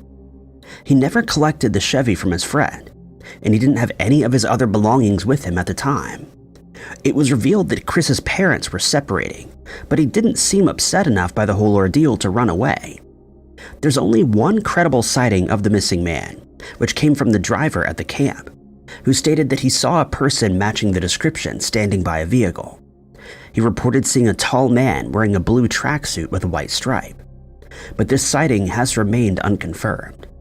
There's since been no new evidence that's come up for the last 26 years. There exist two different theories about this case. One of them paints the picture that after walking off, Chris succumbed to the elements. The weather had been rough and he was wearing a light jacket.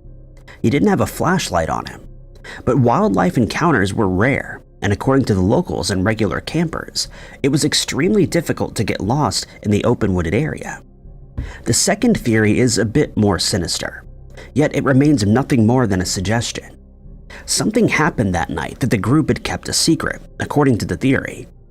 The campers had told the same story upon investigation, but in the years that followed it seemed to evolve. Allegations have been made about sketchy behavior taking place at the party, and the days that came after the initial disappearance. No one has made an allegation that anyone had taken the man's life, but rumors still run unchecked. There's said to have been some Facebook groups dedicated to Chris, where family and friends of those who camped with him that night might have gotten into back and forth disagreements. Allegations have been thrown around on this group, one of which stated that the stepfather of one of the teenagers had threatened them into silence. That same stepfather had information that he wanted to bring forth, but passed away before he was ever able to do so. These allegations remain exactly that, an allegation, none of which have been proven. At the time of his disappearance, Chris Lynn Holverson was 6 feet and 2 inches tall. He weighed somewhere around 155 pounds and wore a blue jacket with a white stripe on one side. He's described as a brown-haired male with brown eyes and wears eyeglasses. Should anyone have any information regarding the missing man, you're encouraged to contact the Madison County Sheriff's Office at 208-356-5426. He would now be the age of 45 years old. Located in New Mexico is a national park home to many mysteries. The Santa Fe National Forest is made up of 1.6 million acres of valleys, mountains, and mesas that range to elevations of 5,000 to 13,000 feet. Back in 2017, something strange started happening. For several months, an increasing number of man-made structures began to appear. They were made of downed wood and appeared to be intricately designed, resembling something of a teepee.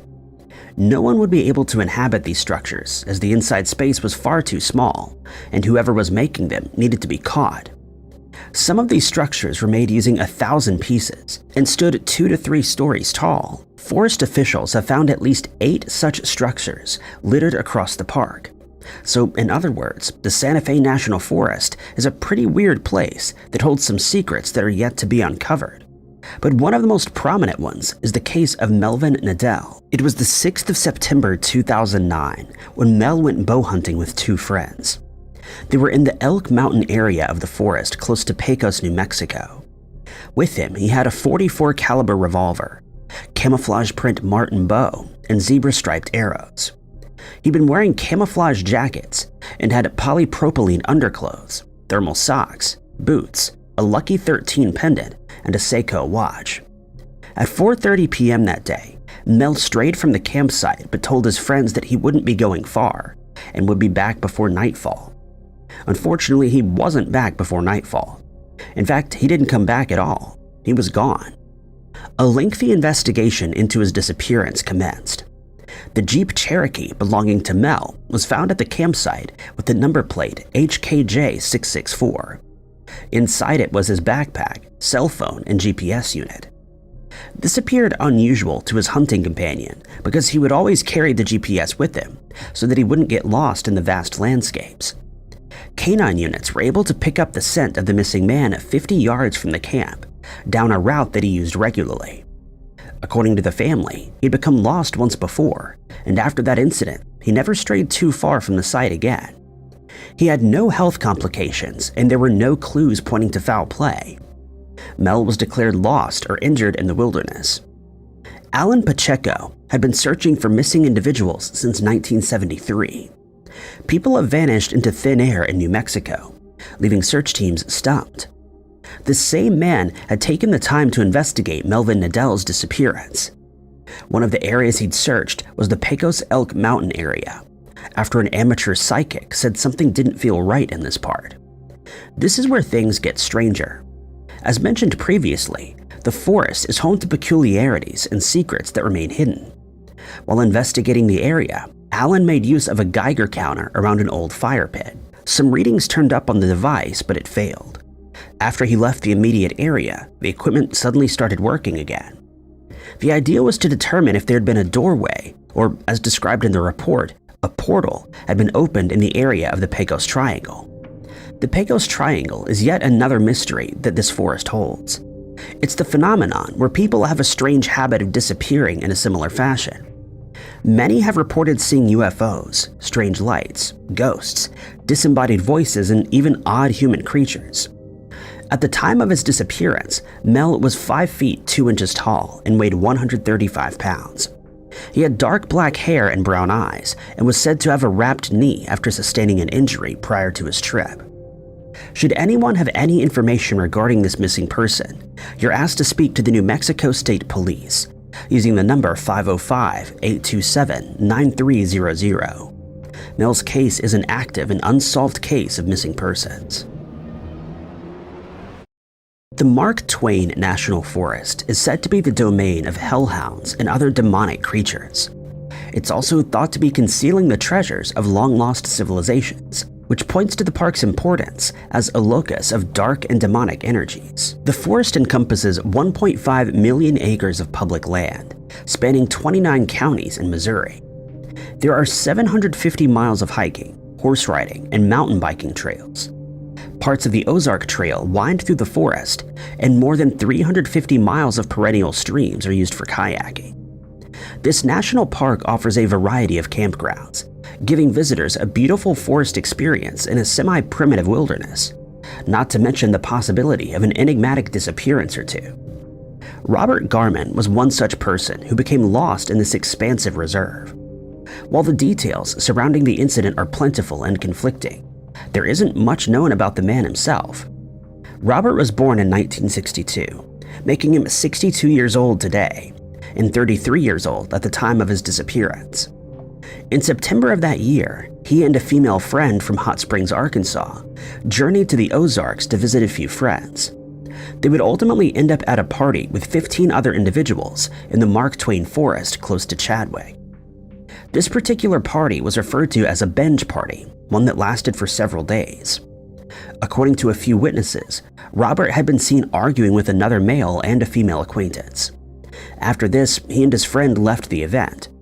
They'd been seen walking into a Cobb Ridge campground on the 24th of September, and he was never seen again. 2 days after the two individuals were reported missing, riders on horseback had found the female companion.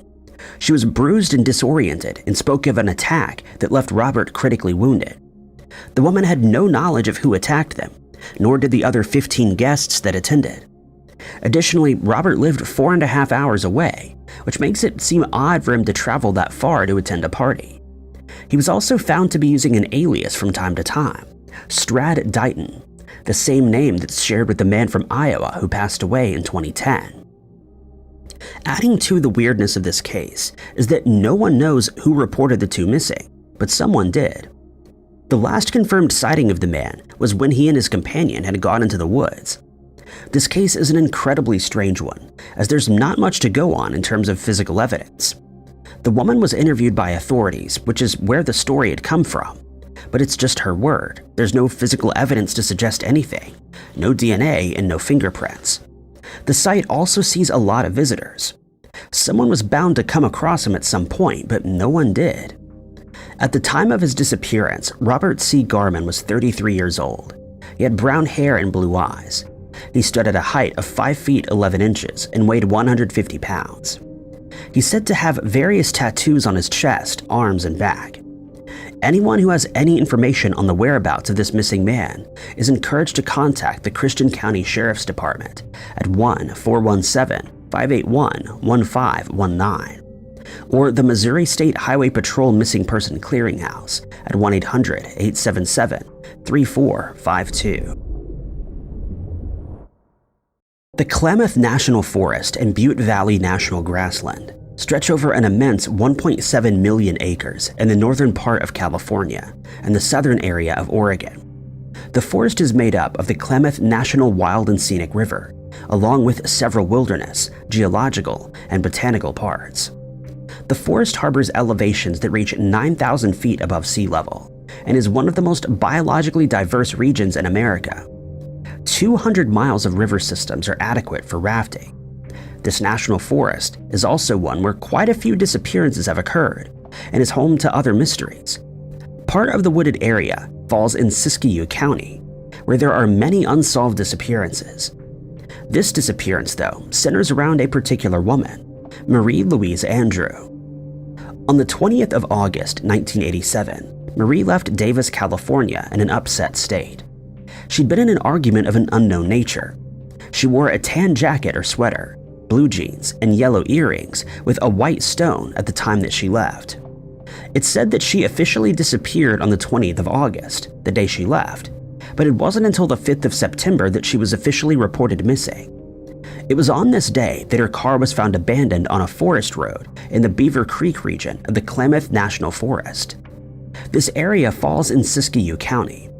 The Fish and Game officer who discovered the vehicle called Marie's family to inform them. It was after this that they would go on to make a report. Local law enforcement claimed they'd seen her car as early as the 20th of August. Another sighting came from a Klamath River area store owner who saw her at the store around the same time. This witness stated that Marie had asked him about local campgrounds, and so an extensive search would ensue. They scoured surrounding areas, but there were no signs of the missing 37-year-old. Her case is considered to be one of the suspicious circumstances, and a few questions have been left unanswered. Who was the argument with? Did they follow her? And where did she go? It's also not been determined if cadaver dogs were used to pick up on her scent. It's also not been said if she went to any of the recommended campgrounds that she asked the store owner about. There exists very little information regarding her case, but there are a few things known about the missing woman herself. Marie was born in 1950, making her 74 years old this year. At the time she disappeared, she was 5 foot 4 inches tall and weighed 130 pounds. She's said to have had brown hair and blue eyes and has a chipped front tooth. Her shoe size is 7, and her pants were a 29-inch waistline.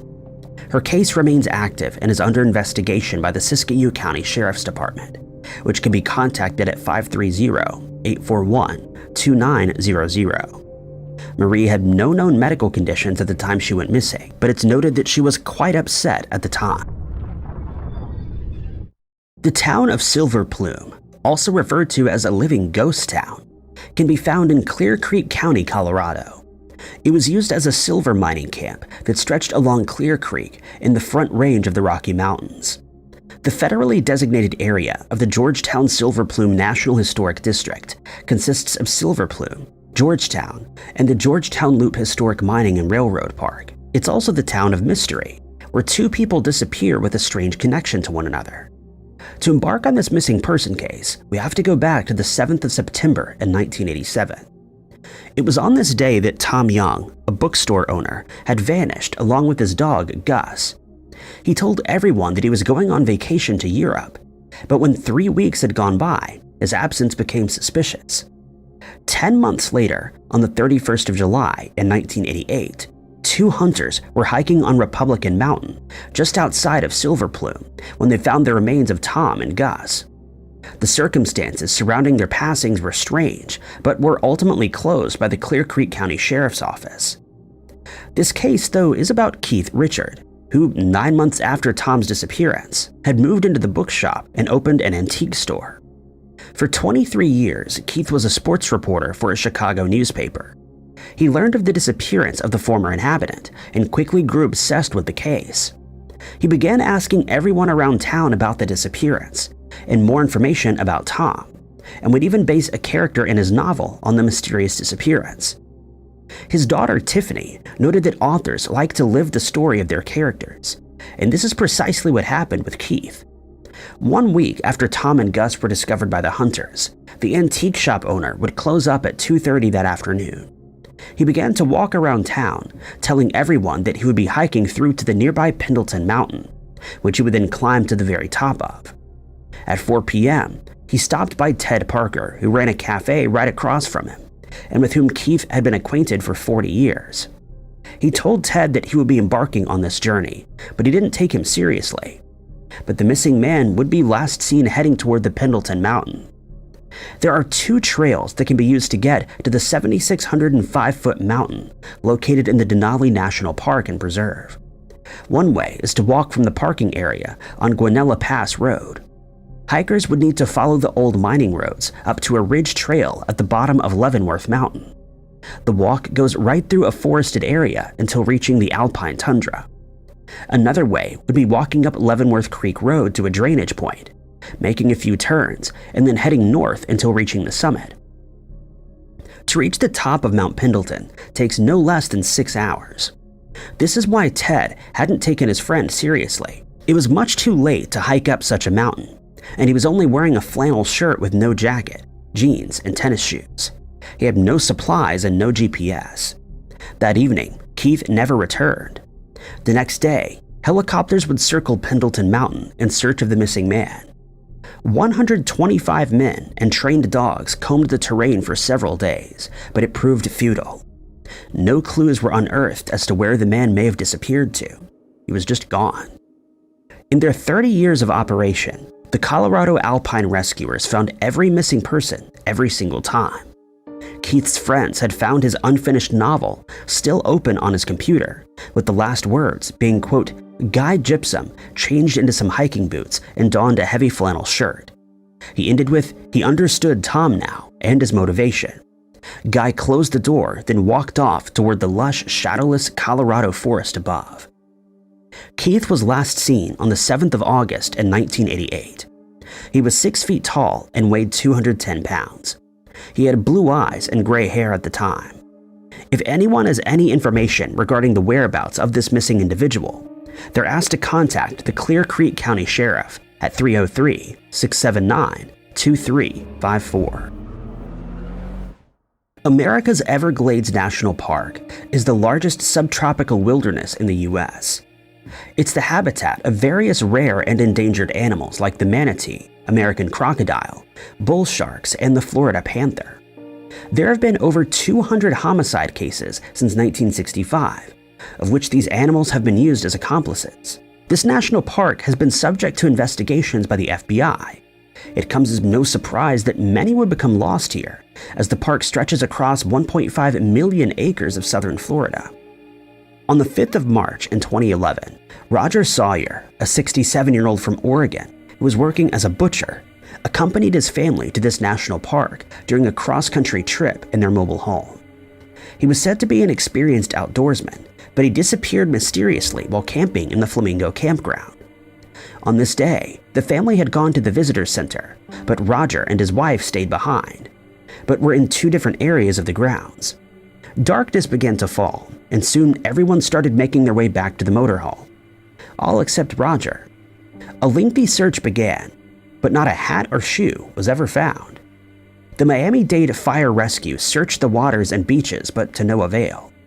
At first, the National Park Service helped the team and provided necessary information to them, but as the search pressed on, information began to dry up.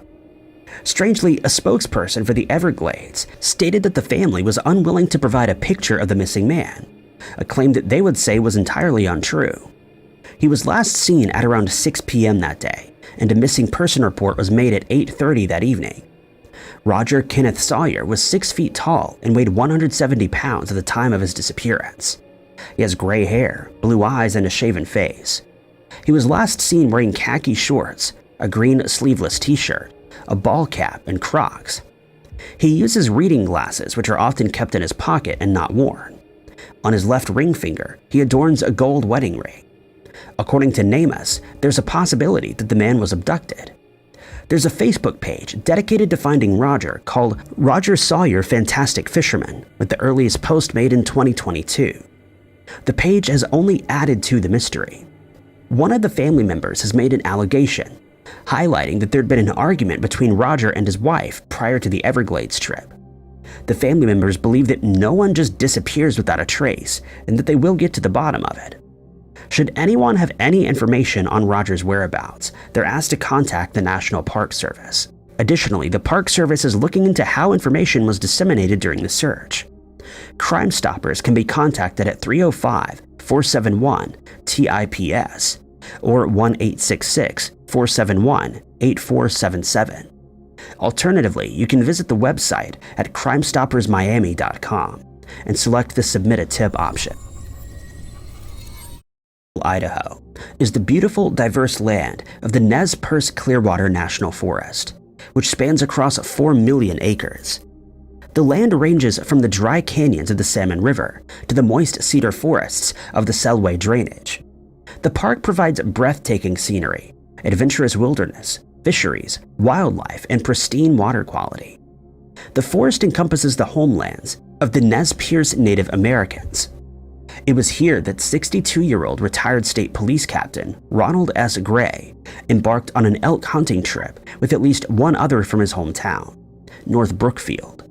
When the trip was nearing its end, Ronald opted to stay for a few more days to hunt by himself, which was something he had done before.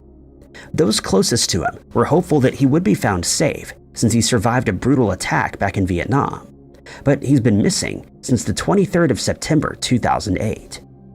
After a few days of hunting alone, he was supposed to meet up with the rest of his companions at Otter Butte in the Selway area of the forest, but he never arrived. There does exist an unconfirmed report that a radio transmission was received by the missing man, who said he'd hurt his knee and was trying to make it back to camp. The date of the transmission is not known, and there's also no telephone service in the area. Ronald is believed to have had more than one GPS unit on him at the time of his disappearance, so getting lost was probably not the case here. It wasn't until 3 days later that the retired captain was officially reported missing. His last known area was the Bitterroot Selway, a part of a remote camp on Mirror Lake Ridge. The county sheriff's department, with the assistance of the Hillcrest Aviation and the Idaho Army National Guard, searched the grounds and air for 5 days but found nothing. A group of trained volunteers also helped in searching for Ronald on foot, horseback, and ATV. Some of the searchers had been camped out in the area and kept a campfire going all night, hoping that the missing man could find his way to them. During the efforts, a Black Hawk helicopter was also used. Searches spanned over 5,200 square miles. Deputy Nita stated that when he spoke to the last person who had seen him, Ronald allegedly said to him, "Tell everybody not to worry about me. I'll walk out when I'm ready." Friends and family were hoping that he was somewhere in the forest, having the time of his life. It's been years since the disappearance, and the missing man still hasn't resurfaced. It was also noted that he has extensive survival training, and there's even been evidence that someone has been using the food that's been stashed by hunters, but no one knows who may have done so. But even though Ronald has the equipment to make a fire, there's been no smoke signals, which they know he would have done if he'd wanted to signal for help. The retired captain also goes by the name of Ron or Ronnie. He's said to have a scar on his left leg, on both hands, and on both feet. He's also said to be missing a middle finger on his left hand. Ronald has gray hair, brown eyes, and a shoe size of 9. At the time of his disappearance, he was 5 foot 10 inches tall and weighed around 200 pounds. If anyone has any information regarding the whereabouts of this missing man, you're encouraged to contact the Idaho County Sheriff's Office at 208-983-1100. The missing man would now be the age of 78 years old. As mentioned, the Everglades National Park is subject to many mysteries, cold case homicides, and mysterious disappearances. Adding to the list of Everglades missing person cases, along with Robert Sawyer, is Jacob Olivier. Jacob was just 23 years old when he disappeared on the 24th of August in 2011. He lived in Texas where he grew up with his father. There were reports saying that he'd been in Effingham County just 2 weeks prior to his disappearance. It's also noted that he briefly lived in Pooler, where he had some friends. His parents didn't know that he was in Florida until 6 days after his disappearance. On the 30th of August, park rangers of Everglades National Park saw a green Isuzu pickup that hadn't moved in a few days. It had been in a parking lot close to Pine Glades Lake, the park's entrance. Inside the truck, a receipt was found that showed he'd driven to the Everglades on the 24th. Jacob had no known associates in Florida, so why would he travel there? Laurie Broussard, the mother of the missing man, initially thought that her son was staging his own disappearance. She believed that the motive for this would be to avoid taking responsibility for a child that he may have been the father of. This belief, though, was abandoned when her son failed to return in the months that followed. Laurie suggests that it was uncharacteristic of Jacob to go that long without contacting her. Special Agent David Majewski, who's with the Department of Interior National Park Service, was on the case of this disappearance. He'd gone back to the lake to comb the area for any clues or evidence, but there was absolutely nothing there, just an empty pond. Strangely, there have been no sightings either. Not much is known about Jacob's movements that day or why he was heading to the national forest, but his behavior had certainly been strange in those days. There have since been no confirmed sightings or any information as to his whereabouts, but it's said that he could be in the Savannah, Georgia area. The circumstances surrounding Jacob's disappearance are unclear and are definitely mysterious. At the time, he was a height of 5 feet 3 inches and weighed 130 pounds. He's said to have black hair and green eyes. When he went missing, Jacob's hair was in a mohawk style, and his ears were double pierced. The vehicle that was found belonging to him had the Texas license plate number ADG 3707. Should anyone have any information about this missing individual and where he may be, you're asked to make contact with the Everglades National Park Service at 305-242-7740. Jacob also went by the name Jake and will be 36 years old this year. The Tillamook State Forest is one of the smallest national parks mentioned today. It stretches across 364,000 acres in the state of Oregon. It's in this forest that people have reported seeing a strange being, referred to simply as the Tillamook creature. It's said to be 8 feet tall and takes on a humanoid appearance, something of Sasquatch origins. Footprints have been found in the forest of this elusive creature, and many journey to these forests for Bigfoot expeditions. It was in this national forest that Jeremy Ivan Childress would go elk hunting. On the 15th of October in 2004, Jeremy, an experienced hunter, left home to go on an elk hunting trip with Shane Louie and his son. He carried a rifle, a wallet, car keys, and a pack of cigarettes, and a sharpened blade along with them. At 4:30 that afternoon, he was spotted at Tuka Creek Road and Boundary Road within the Tillamook National Forest. After this sighting, Jeremy would disappear. While in the wooded area, he'd become separated from his companions after they'd become lost while trying to locate their camp. He decided to take off by himself, believing that he would be able to find the camp, but when the others made it to the rendezvous point, Jeremy would never arrive. His overnight equipment had also been left back at the site, fueling the urgency to find him. Louis would tell officials that they spent 2 whole days searching for their own campsite, but one of them became lost in the thick brush. Soon, an extensive search was carried out, but no clues surfaced. It was indicated that the area where he vanished was composed of steep and rugged terrain that had many gullies and was populated with many wild animals. There's been no evidence to suggest foul play, and it's widely believed that he'd become injured and lost somewhere in the wilderness. At the time he went missing, Jeremy was 31 years old. He was 5 feet 8 inches tall and weighed 175 pounds. His hair was brunette and his eyes were brown.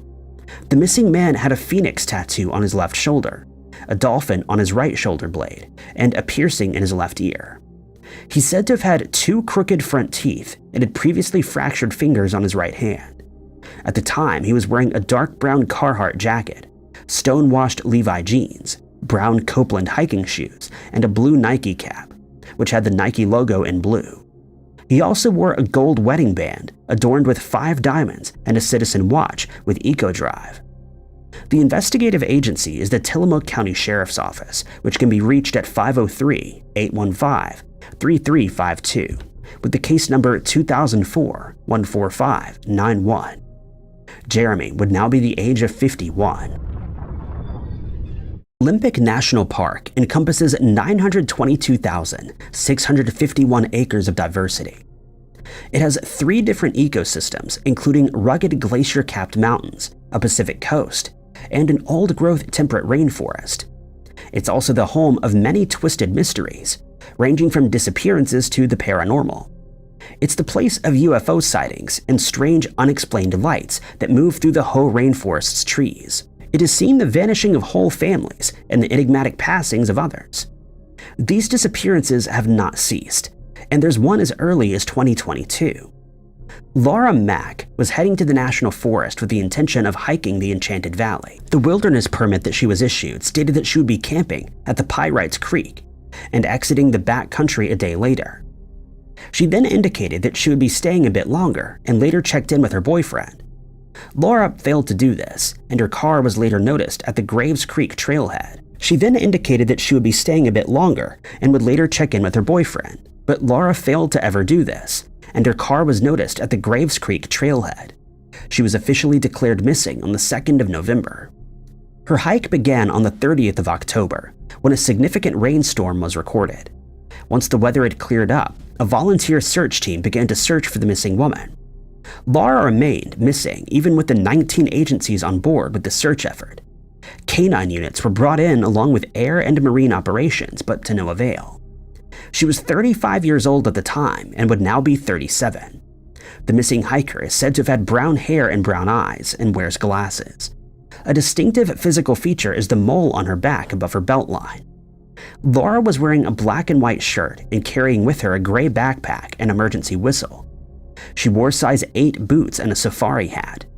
The Olympic National Park can be contacted at 360-565-3115 with the case number NP22339916. These missing cases don't end here either.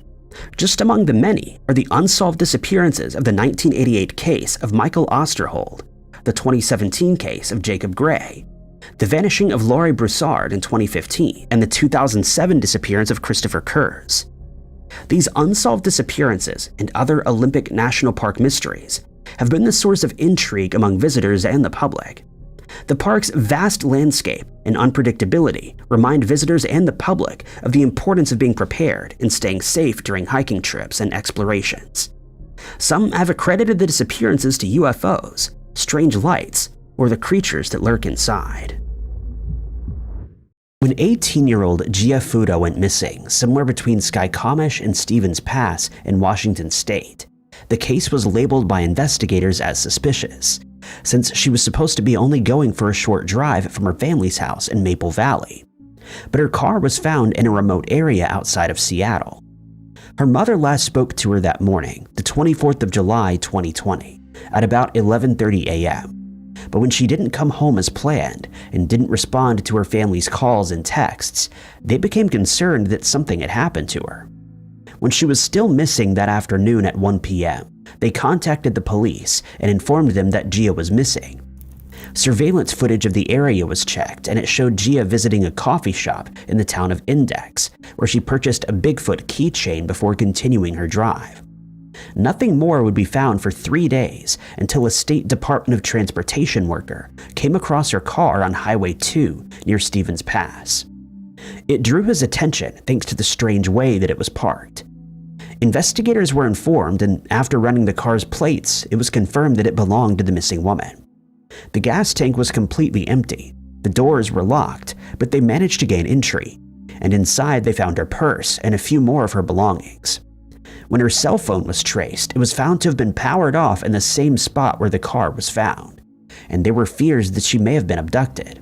Hundreds of people joined in the search effort along with sniffer dogs, rescue teams, and Gia's family, who'd started handing out flyers containing her details. All the walking trails in the area were thoroughly searched, but she remained missing as no further clues were found, and her family started to worry that she may have been a victim of foul play at the hands of someone who found her stranded when her car ran out of gas. Furthermore, the area where her car was found is known to have had little cell phone service, and if she had managed to turn her phone on again, it likely could not be traced.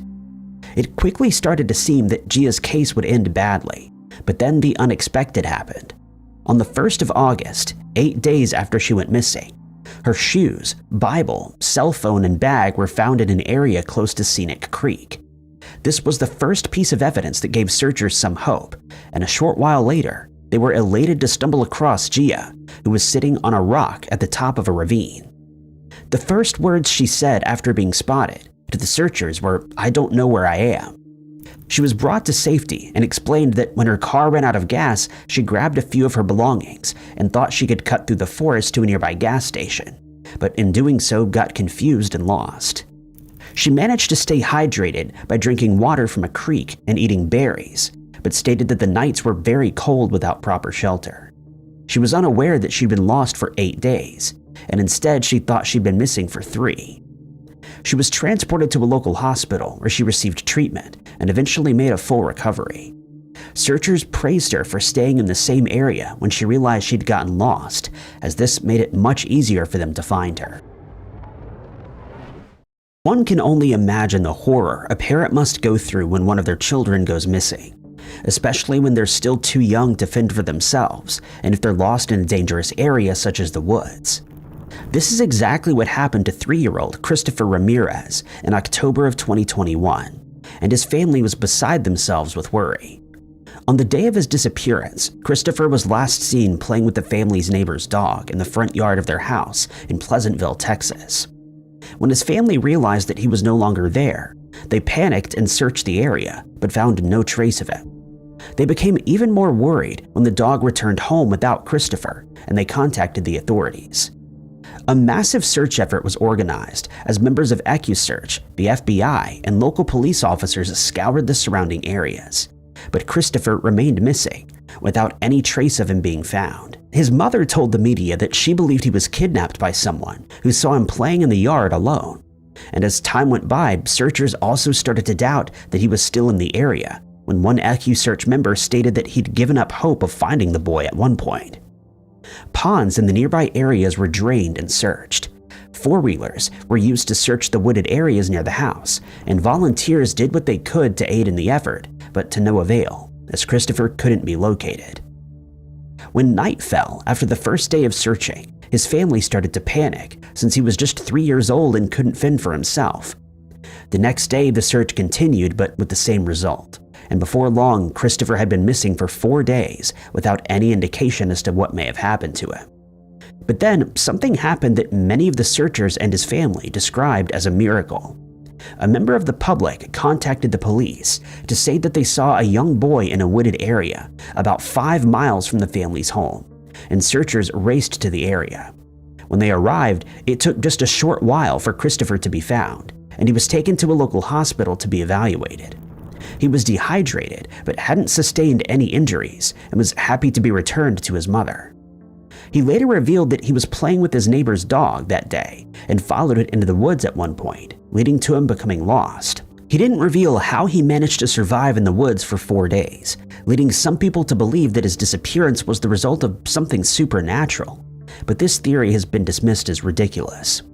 It would later be revealed that the person who found Christopher, a man whose name has not been made public, heard about the case in his Bible study group, prompting him to search the woods near his house. He then heard someone crying, and upon investigating, found Christopher, who was happy to have been found. He then called the police, who reunited him with his relieved family, bringing the case to a close. In November of 1989, 22-year-old Eloise Lindsay had just finished college 6 months earlier and was busy deciding what to do with her life. She decided that the best course of action would be to spend some time out in nature so that she could clear her head while making such a big decision. She decided that the South Carolina wilderness would be a good place to do this, and so she packed some supplies into her backpack, enough to last 7 days, and headed out to Table Rock State Park. But when she didn't return home after a week as planned, her family filed a missing person report, telling investigators of her plans and that she entered the wilderness on her own, despite not being an experienced hiker. A search effort that included more than 100 people was initiated, which included people searching on the ground and from the air with the use of helicopters. But this was before sophisticated search technologies were available for helicopters, and they were unable to find her. Furthermore, since she was no longer on the park's main trail, there was no telling which direction she had walked in, and she had essentially become a proverbial needle in a haystack. Her family also knew that she did not have enough supplies to last a full week, and were doubtful whether she'd be able to survive in the wild without assistance. As the days turned into weeks, hopes of Eloise being found alive quickly started to dwindle. More than 100 people did all they could to locate her, but since the area is vast and forested, they had no luck. The search was eventually called off, and Eloise's family started to fear that she may have passed away to the elements. Then, 2 days after the search officially ended, a deer hunter who was out in the park stumbled across Eloise, who was looking worse for wear. She had blisters on her feet and cuts on her arms and legs, and a very interesting story to tell. She told investigators that at first she stuck to the main trail, but soon decided to divert from it when she became aware of a group of men who she described as construction workers that were following her. She started to worry that they meant to harm her and decided to flee into the woods where she became lost, but her ordeal was far from over. She described how she could hear the men communicating with walkie-talkies, and on several occasions heard her name being mentioned, which caused her to panic even more. She could tell by the tone of their voices that they would harm her if they found her, and she fled even deeper into the wilderness. At one point, she realized that people were looking for her when she spotted search helicopters overhead, but decided not to build a fire to attract their attention, since she feared this would give her position away and that the men who were following her would find her more easily.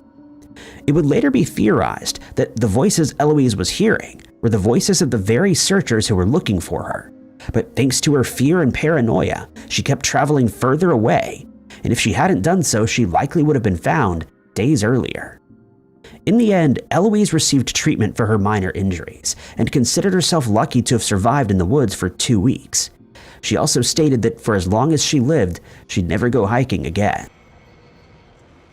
The disappearance of 2-year-old Jackie Copeland, which occurred in 1950, is one that has sparked some debate among people who are familiar with the case, since there are conflicting reports about what actually happened. It all started when Jackie accompanied his family on a picnic in Pennsylvania. The family had decided to travel to a property that contained an oil well, likely because his father knew the area well, being an oil worker. At some point during the day, the family realized that Jackie was no longer with them, and they started searching the area, but hours later they found no trace of him anywhere. They contacted the authorities, and quickly a search was underway. Sniffer dogs were brought in to find the boy's scent, but they were unsuccessful. Soon, night fell, and Jackie's family started to fear the worst, since the area is said to be full of impassable swamps that could be very dangerous, especially to someone of that age. At 8 o'clock the next morning, about 17 hours after Jackie went missing, a group of searchers were looking for him close to an oil repressuring plant when one man saw him peering out from behind a tree. He called out to him, and Jackie responded. The site where he was found was about 2 miles from the family's chosen picnic spot. He was taken to a hospital where he met up with his family, and after being examined by doctors, he was given a clean bill of health, other than sustaining a few minor scratches. According to some sources, Jackie told his parents that he was playing in the picnic area when he saw a strange creature peering out at him from behind a tree. He decided to investigate and followed it into the swamps where he became lost. Sources also state that he claimed to have experienced a strange blackness at times and also encountered a massive throbbing giant. They also reported that he'd heard wild animals howling and people described as prowlers shouting from somewhere nearby. But many people have questioned these sources. They feel that if the oil repressuring plant was located amongst impassable swamps, it would be impossible for workers to get there, and suggested instead that Jackie had found a dry area away from the swamps and marshes. Furthermore, the man who found him told a newspaper outlet that the plant was located on the edge of the woods, not near a swamp. The same man also stated that Jackie was found less than a mile from the picnic spot, while other sources exaggerated this to 2 miles. As for the creature that the boy followed into the woods, newspaper clippings from the time stated that it was Jackie who peered out from behind the tree, and nowhere is it stated that he ever saw a creature near the picnic spot. After all was said and done, Jackie had spent 20 hours out in the wild, and thankfully made it out alive and unscathed. Now,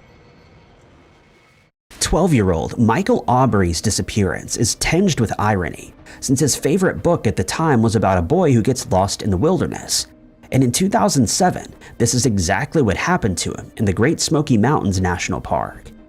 Michael was out in the wild with his Boy Scout troops, and on that day, he had just finished having lunch with the troop leaders and suddenly realized that he was no longer with them. They reported that he had slept late that day but was in good spirits before he vanished.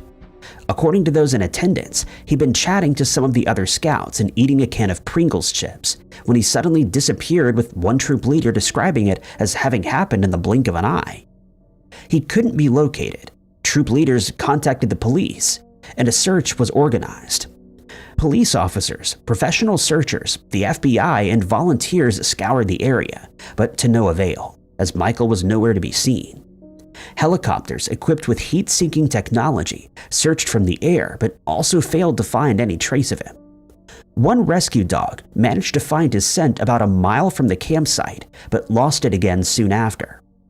Some people found it strange that the FBI decided to become involved, leading to speculation that foul play may have been involved, but they were assured that the agency does on some occasions help search for missing people, and that it was far more likely that he'd simply wandered into the woods and gotten lost.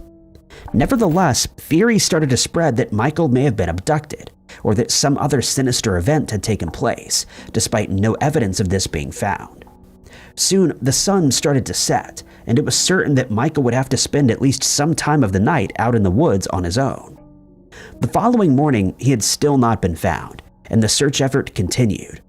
More than 70 people searched in different areas, calling out Michael's name, but they got no reply, and his family started to panic. Logging roads and trails were scoured, since it was thought that he would likely choose to follow one of these paths. But when these offered no clues, searchers started looking in off-road areas, some of which were very rugged. Later that morning, his family's prayers were answered when Michael was found on a trail near the campsite where the scout troop had been camping. When he was finally discovered, he asked if he could be taken out of the woods by helicopter, and was found to be in good health and high spirits. He would later reveal why he had gone missing. After having lunch with the rest of the troop, he'd grown homesick and wanted to spend time with his family and friends. Hence, he decided to walk away from his troop without informing anyone, thinking that he could simply hitch a ride back home. One of his good friends couldn't attend the Boy Scout trip, and Michael decided that he would also rather be back home. He was attempting to make his way back to the highway, but must have gotten turned around and before long couldn't find his way back. He'd suffered a few scratches and bruises during the night since he'd slept in a tree, but was in good health otherwise. In 1956, Judy Rodenkuhl was a 16-year-old high school student who lived in Auroraville, Wisconsin. She attended Berlin High School, and the morning of the 30th of October was no different from any other as she got ready for school, had breakfast, and left the house to catch her bus. Her bus stop was located at a shop not too far from her house, and she walked there every morning, but this day would turn out very differently. No one in her family had any idea that anything was wrong until that evening when Judy's boyfriend arrived at the house to pick her up for a date that they were supposed to go on. The family had assumed that Judy was with the boyfriend, and upon learning that she wasn't, they became very concerned. They contacted the police to file a missing person report, and a search was started. But since no one knew when Judy had gone missing, searchers didn't know where to start. It was later learned that she hadn't attended school that day, and hence must have gone missing on her way to the bus stop. This resulted in speculation that she may have been abducted while walking there. Fears only grew when some of Judy's belongings, including her socks and handkerchief, were found on a bridge close to Mill Pond, which is about a mile from the family's house. Sniffer dogs were given these items in hopes that they could pick up her scent and track her, but they lost the scent on the bridge. This is when the case took a much unexpected turn. On the 2nd of November, a farmer named Edgar Tim was out on his property when he noticed something strange in one of his sheds. He decided to investigate, and there he found Judy barefoot, shivering, cold and unconscious, but thankfully alive. When she woke up, he realized that she was suffering from shock, and he contacted the police, who raced to the scene. She was taken to a nearby hospital where she remained for about a week before fully recovering. But investigators still had many questions that needed to be answered. They wanted to know why Judy never made it to her bus stop, where she had traveled to while she was missing, and how she ended up in the farmer's shed. But they would never receive the answers they were looking for. Judy stated that she had no memory whatsoever of the time that she was missing, which was a total of 3 days. Doctors came to the conclusion that she had suffered a blackout, causing her to lose much of her memory of that time. But many people thought that something more nefarious had happened. Many people noticed similarities between Judy's case and that of Evelyn Hartley, who may have been a victim of serial killer Ed Gein. They speculated that Judy managed to escape somehow, and that the trauma of the ordeal caused her to lose her memory of those 3 days. Others thought that she may have been the victim of failed kidnapping, but again, no evidence was ever found to support this theory. When all was said and done, investigators and Judy's family were no closer to learning what happened to her, and her case is a mystery that'll likely never be solved. According to David Paulides, some disappearances that have never been solved take place in areas where people were either picking, eating, or spending time near berries in the wild, which was the case of the disappearance of 55-year-old Riley Amsbaugh. But Paulides doesn't include his disappearance in this category, since he was on his farm in Ohio at this time, not in the wilderness, and was merely seen eating berries in a berry patch rather than actively out looking for them. According to newspaper reports from the time, shortly after Riley was seen in the berry patch, he suddenly disappeared without a trace. He was supposed to return to his house for lunch that afternoon, but when he was called back to the house, he didn't respond, and his family grew concerned. When the rest of the neighborhood heard that he had gone missing, they joined the family in a search of the farm that ultimately proved to be unsuccessful. That's when a boy told the family that he'd passed by the farm at about 10 a.m. and saw Riley eating blackberries in the berry patch. Another witness came forward to report that they'd seen him shortly after that, standing in a cornfield. Neither the boy nor the other witnesses noticed anything strange at the time and went about their business until they learned of his disappearance. Riley had taken all of the family's money, about $40, with him when he left the house that morning, since his wife was to attend a funeral, and since the house had been burglarized a few years prior. They decided that the money wouldn't be safe if the house was left empty. His wife also didn't want to carry such a large amount of money around with her while attending the funeral. It's believed that Riley had a further $30 in his possession added to the $40 from the house. His wife last saw him just before she left for the funeral and told investigators that Riley had told her that he was heading into the fields. Immediately, it was suggested that someone knew of the money and attacked Riley in the field before abducting him and stealing the money. Others speculated that he was attacked, his life was ended, and that his attackers hid his body to avoid capture. Causing his family even more concern was the fact that another witness came forward to state that they had seen Riley in the same area where William Kern was found deceased a few years prior. In that case, it was speculated that he was attacked and robbed, costing him his life, though there was also a strong possibility that he'd been struck by a train. Some people speculated that Riley had suffered sunstroke and that he may have wandered off in a delirium.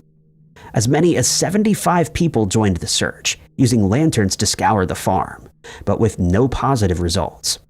The search was eventually called off when no further clues were found, and Riley remained missing. 2 days after he disappeared, Riley was found alive and well by the side of the road by one of his family members. They revealed that he'd become temporarily demented, though it was never clarified whether this was indeed due to sunstroke. Sources from the time stated that he walked to Mount Vernon while in this state, but no further details were made public. Most sources state that Riker Webb was 4 years old when he suddenly disappeared in the town of Troy, Montana, in June of 2022, but in reality he was just 3. Many people feel that his being found is nothing short of miraculous, since he'd wandered into an area that's frequented by many dangerous animals, such as bears and mountain lions. The last time that Riker was seen by his family was when he was out in their yard playing with the family's dog. But within a few minutes, they found that he was no longer there, and they immediately started to panic. One of the family's neighbors contacted the police at around 5 p.m. to report that they and his family couldn't find him. The family told investigators that Riker and his father were out in the yard together, but his father went inside for a moment, and when he went back outside, Riker was gone. By the time that investigators arrived at the house, he'd been missing for more than 2 hours. People living in the neighborhood were asked to check their properties, sheds, and other outbuildings in case he had taken shelter there, but nothing was found. More than 50 people took part in the search of the area after someone reported that they may have seen him, but that search was also unsuccessful. All-terrain vehicles were used by searchers along with drones that searched from the sky and dog teams that tried to find his scent in vain. A boat was sent out to search a nearby lake in case Riker had somehow ended up in the water, but thankfully this wasn't the case. But foul weather soon set in, making the search even more difficult, especially from the air. Rain had started falling and visibility had been massively reduced. Furthermore, the area was covered in thick vegetation that was hard to get through, and since visibility was already low, chances of Riker being spotted were dwindling. To make matters worse, as night fell, thunderstorms started to set in, and concerns for the boy's well-being were at an all-time high. Temperatures had dropped into the 40s, and he was dressed in a onesie, which would have offered him very little protection against the elements. 2 days went by without any sign of Riker being found, and his family started to fear the worst. Rumors of an abduction started to spread as people started to speculate he may have been taken from his yard while his father had gone inside, but the search continued. Then, after 2 days, a family in the area was out in their yard when they heard a little boy's voice coming from a shed on their property where they had stored a generator. They investigated, and there they found Riker, who was reportedly very scared and confused but in good health. The family asked him who he was and how he ended up there, to which he responded that he decided to go for a walk by himself, but soon found that he was tiring rapidly and couldn't make his way back home. When the storm set in, he decided to take shelter in the shed. The family assured him that he'd be back with his family soon, which helped him relax a little until his parents and investigators were informed that he'd been found. He was transported to Cabinet Peaks Medical Center, where he was evaluated, but found to be in good health, and he was discharged. Some missing person investigations take decades to solve, which was the case in the disappearance of Ralph Stutzman, a 47-year-old man who disappeared from LaGrange, Indiana on the 17th of August, 1952. Ralph was known to have been a hardworking family man who'd fathered 13 children. That day on the farm started out like most others, with chores to be done early in the morning. But Ralph had told his children that they would have some time to play later in the day. His children set about their daily chores, and when they were completed, went back into the family's home. They told their mother that Ralph said he would be in shortly, in about 20 minutes, since he still had to herd his cows into one of the fields. But he never returned to the house and was never seen again by his family. Some people speculated that he simply decided to leave, but his family stated that there were no signs that he was unhappy. He'd never mentioned leaving and hadn't packed any of his belongings. But it was known that Ralph had visited the Post Time Club the previous evening, where he'd been seen playing poker with a few of his friends. It was then suggested that he owed someone money, and that they traveled to the farm to settle the gambling debt. They speculated that when he refused to pay, he was either attacked or abducted, never to be seen again. But no evidence was found to prove this theory.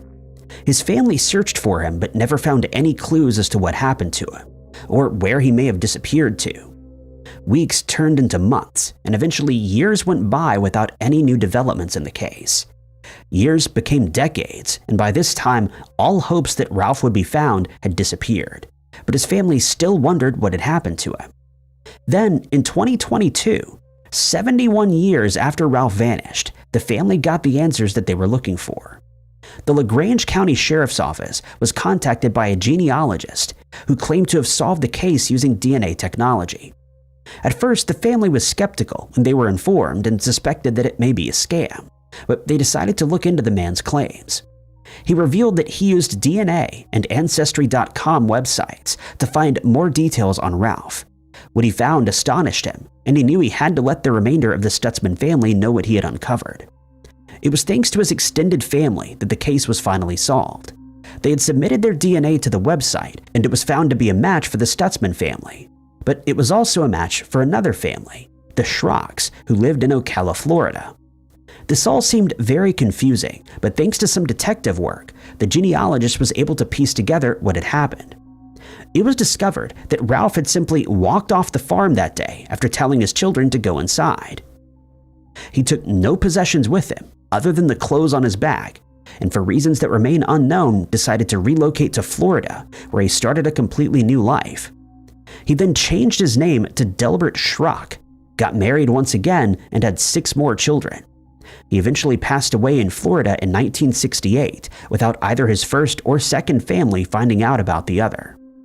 His second wife was still alive at the time that this was discovered, but being 92 years old, she was suffering from memory loss and couldn't provide any further details. His original family has stated that they were relieved to finally put the mystery to rest, even if it did reveal Ralph's deceitful nature. Kenneth Howard was not quite 2 years old when he vanished without a trace from his family's house in Kentucky in May of 2019. And the story of his rescue is one that many people find almost too incredible to believe. On the day of his disappearance, Kenneth was spending time with his father on the family's house's porch. His father later told investigators that he went inside for just a few moments, but when he returned to the porch, he realized that Kenneth had slipped through the door and gone missing after making his way outside. The family searched the house and yard frantically for about 10 minutes, but couldn't find Kenneth anywhere. They then called 911 and reported him as missing. Investigators arrived at the scene and quickly determined that there didn't seem to be any indications of foul play, though Kenneth's father was concerned that he may have been abducted. When news of the boy's disappearance made it onto social media platforms, speculation ran rife with all kinds of theories, ranging from suggestions that Kenneth had been taken by someone to comments that someone knew where he was but wasn't coming forward. At one point, the family attended a press conference where Kenneth's father announced that he was offering a $5,000 reward for information that led to his son being found. But no one came forward, and as the second day of his disappearance passed by, the family started to think that he may never be found. During the search effort, ATVs, helicopters, and drones with thermal technology were used to scour the areas near the family's house. Some areas were so rugged that the ATVs could not traverse them, and chains had to be used to pull the vehicles up steep cliffs. Making matters worse was the fact that coyotes, bobcats, and bears were known to live in the area, and that some of the surrounding areas could be very dangerous due to sudden drops and cliffs. Some searchers returned to the base that had been set up, covered in more than 50 ticks, which could have been seriously detrimental to someone of Kenneth's age. By this time, Kenneth had been missing for nearly 3 days, and some of the searchers were on the verge of giving up. But one group of 8 searchers decided to take a break close to a strip mine, and one of its members, a firefighter named Michael Tussey, suddenly thought he heard someone crying. He told the group to keep quiet, and they all listened for the sound to repeat. When they heard it again, they called out firefighter Kenneth's name, and they were able to locate him on a 50-foot cliff almost a mile from his house. Rescuers state that the first words he spoke upon being found were, "Here all night." He was offered a Gatorade, which he gladly accepted since he had nothing to eat or drink since his disappearance, and he was then transported down the cliff via a makeshift sling that had been fashioned out of a backpack. He was taken to Cabell Huntington Hospital after reuniting with his family and made a full recovery, much to the relief of everyone involved. His father stated that when he learned Kenneth had been found, it felt like someone had removed a huge boulder off of him. In April of 2000, 44-year-old Kieran Burke, who hailed from County Dublin in Ireland, became one of 13 people who've gone missing in the Yosemite National Park, never to be seen again. 31-year-old Joel Thomason from Stanislaus County disappeared on the 6th of September 2001 after he entered the park planning to go on a 3-day solo hike. He was last seen by a park ranger near a dam, and despite a thorough search that lasted several months, his case was never solved. On the 25th of July that same year, 72-year-old Richard Judd had also planned on completing a solo hike when he disappeared. It's known that he started his hike at Lower Merced Pass Lake and headed for Red Peak Pass, but he never made it there and was never seen again. 51-year-old Sandra Johnson Hughes disappeared in the park in July of 2020. She was also alone and had set up a campsite in the Sierra National Forest, but was involved in a car accident while in the park and started acting strangely, refusing any assistance from passers-by.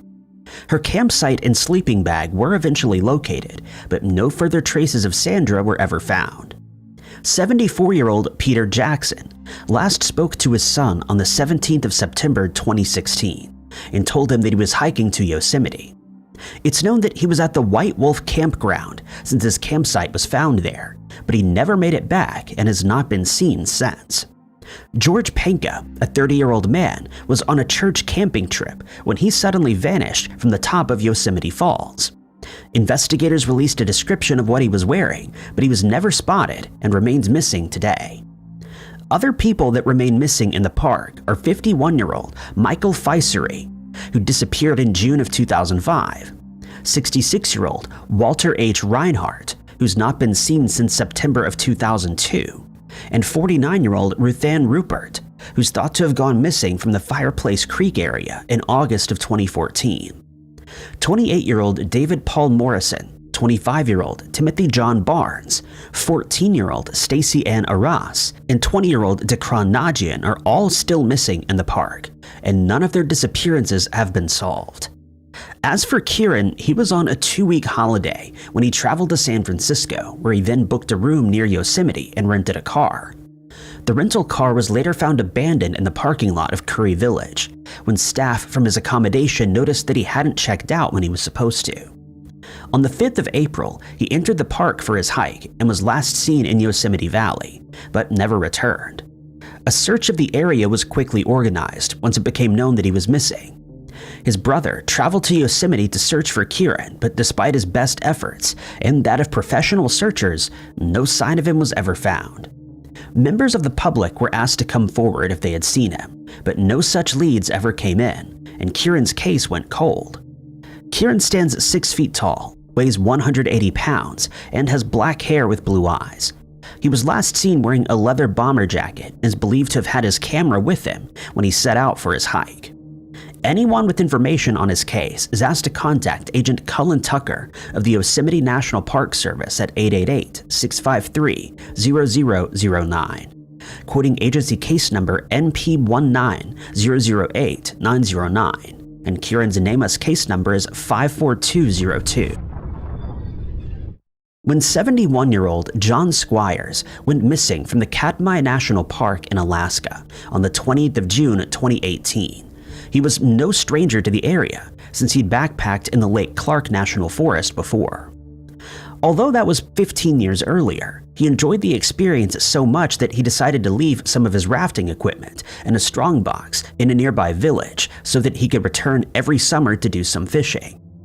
He was often accompanied by 2 of his friends, Randy Villienzone and August Smith, and together they had experienced many different adventures, such as scaring off a bear by firing warning shots over its head. The trips usually took the 3 men about 6 months to plan, during which they would tie their fishing flies and plan the route that they would be taking that year. All 3 of the friends found the hikes and rafting very taxing, but agreed that it was all worthwhile in the end, as they were able to experience things out in the wild that few people ever get to. During this particular trip, they expected to encounter mild flows in the American River, and were told to prepare themselves to carry their raft through some sections, since certain areas of the river had become very shallow. But unbeknownst to the 3 friends, the river had started to swell thanks to storms in the Katmai area, and when they launched their raft, they were confronted by a very fast-moving current and high waters that they were not expecting. Smith would later state that he immediately knew that they should not be in the river, but kept his reservations to himself.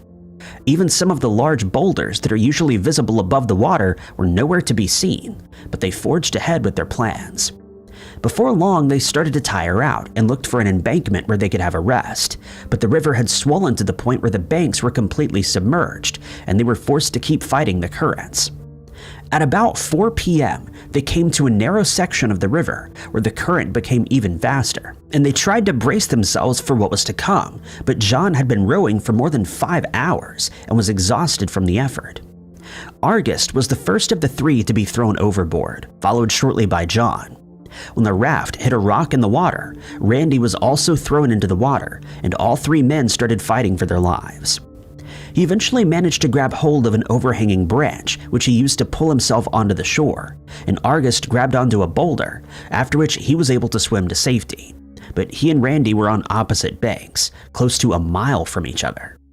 But they knew they needed to head downstream, and after a few hours of walking, August found the raft but no sign of his two companions. He and Randy eventually spotted each other on opposite sides of the river and signaled to each other that they'd not seen John since the raft capsized.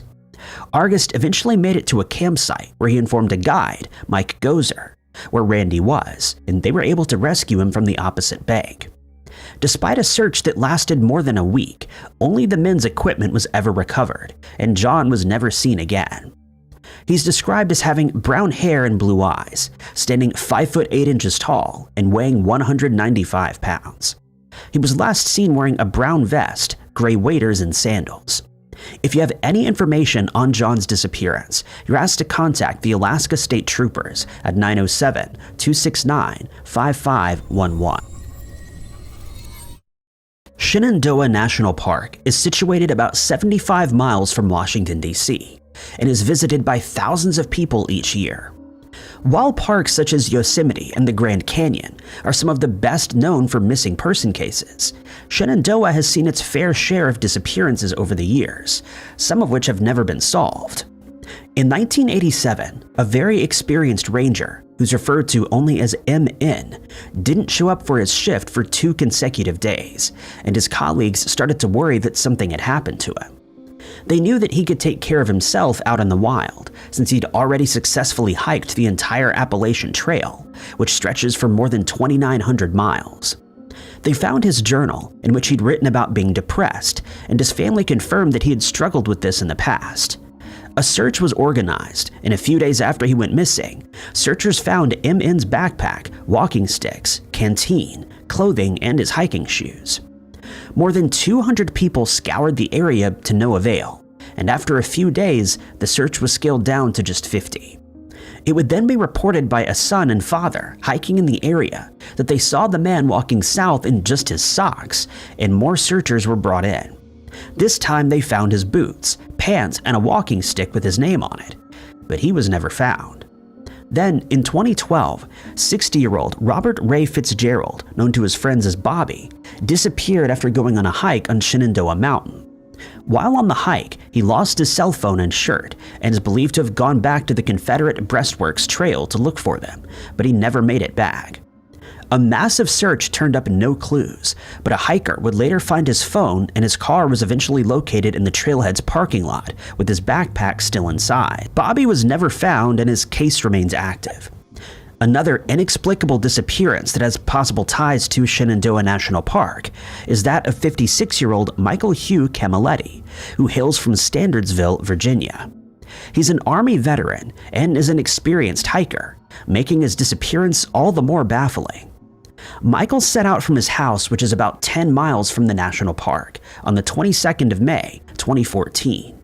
But when he hadn't returned by the 12th of June, he was reported as a missing person, and a search was started.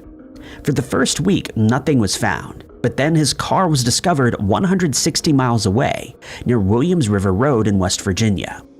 Investigators found a note on the car's windshield in which Michael stated that he was going on a hike on the North-South Trail in the Monongahela National Forest and that he would return 4 days later. Despite an extensive search, no sign of Michael was ever found, and investigators speculated that he hiked back to Standardsville and ended up in Shenandoah National Park where he became lost. He's described as having brown hair and blue eyes, standing 5 foot 5 inches tall and weighing around 165 pounds.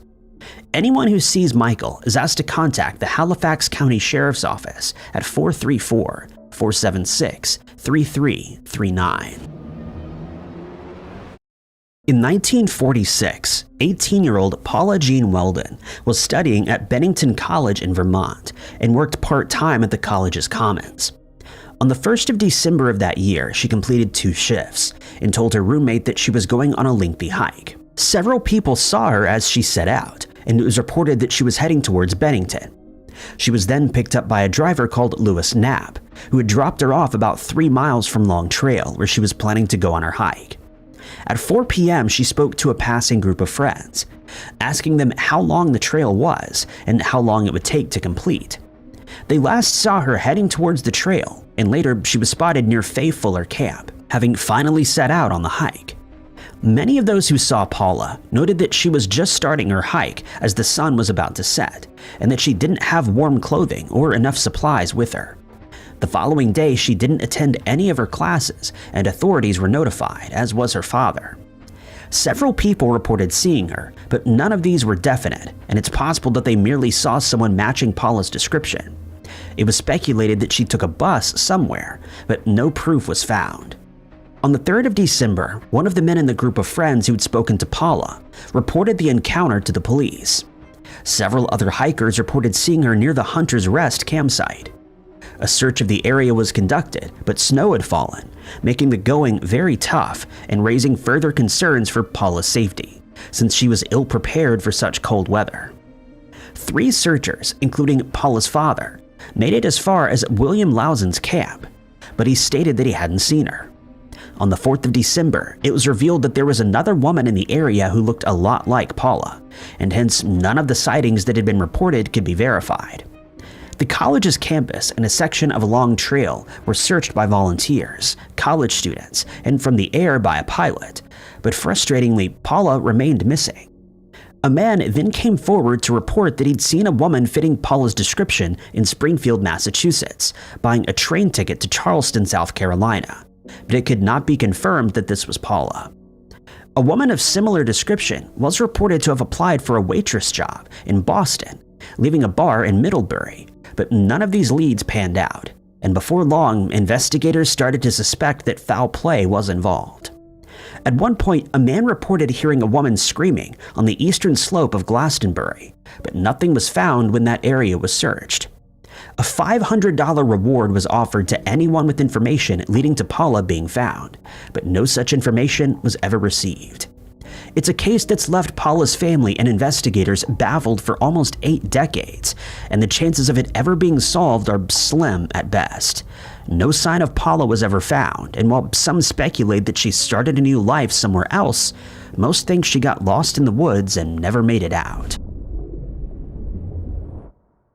In October of 2016, 34-year-old Chris Fowler from Ohio decided to hike from Mexico to Canada via the Pacific Crest Trail, a journey that would see him cover more than 2,600 miles through desert terrain, mountains, and forested areas. The last time that he was seen was at the Cracker Barrel store at White Pass. He was seen buying a coffee before starting on the last leg of his hike, but then mysteriously vanished, never to be seen again. His family described him as someone who loved the outdoors, and he was used to camping outside since he'd done so on so many occasions while he was still young. Whenever he had a vacation, he would head into the woods where he would hike and camp to his heart's content. At the time of his disappearance, Chris was working for a logistics company, but his marriage had fallen apart and he had just gotten divorced. While the logistics company relocated to another state, he decided that he didn't want to continue working for them. These 2 events had a profound impact on him, and he decided that a long hike would be just the thing to help him clear his head. He'd been talking about this particular hike for some time, and so it came as no surprise when he told his family that he was finally going to tackle it. He and his friend traveled to Colorado by train and mapped out the route that Chris would be taking. They agreed that Chris would pick up packages with supplies at certain points along the trail, ensuring that he always had the provisions he needed.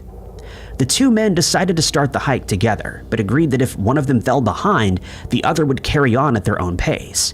It was on this hike that Chris was given his nickname Sherpa, after giving directions to 2 other hikers in California. As he continued along the trail, he would stop in certain areas to charge his phone and to let his family know how his plans were going. This usually happened once every fortnight, but in October, he stopped checking in.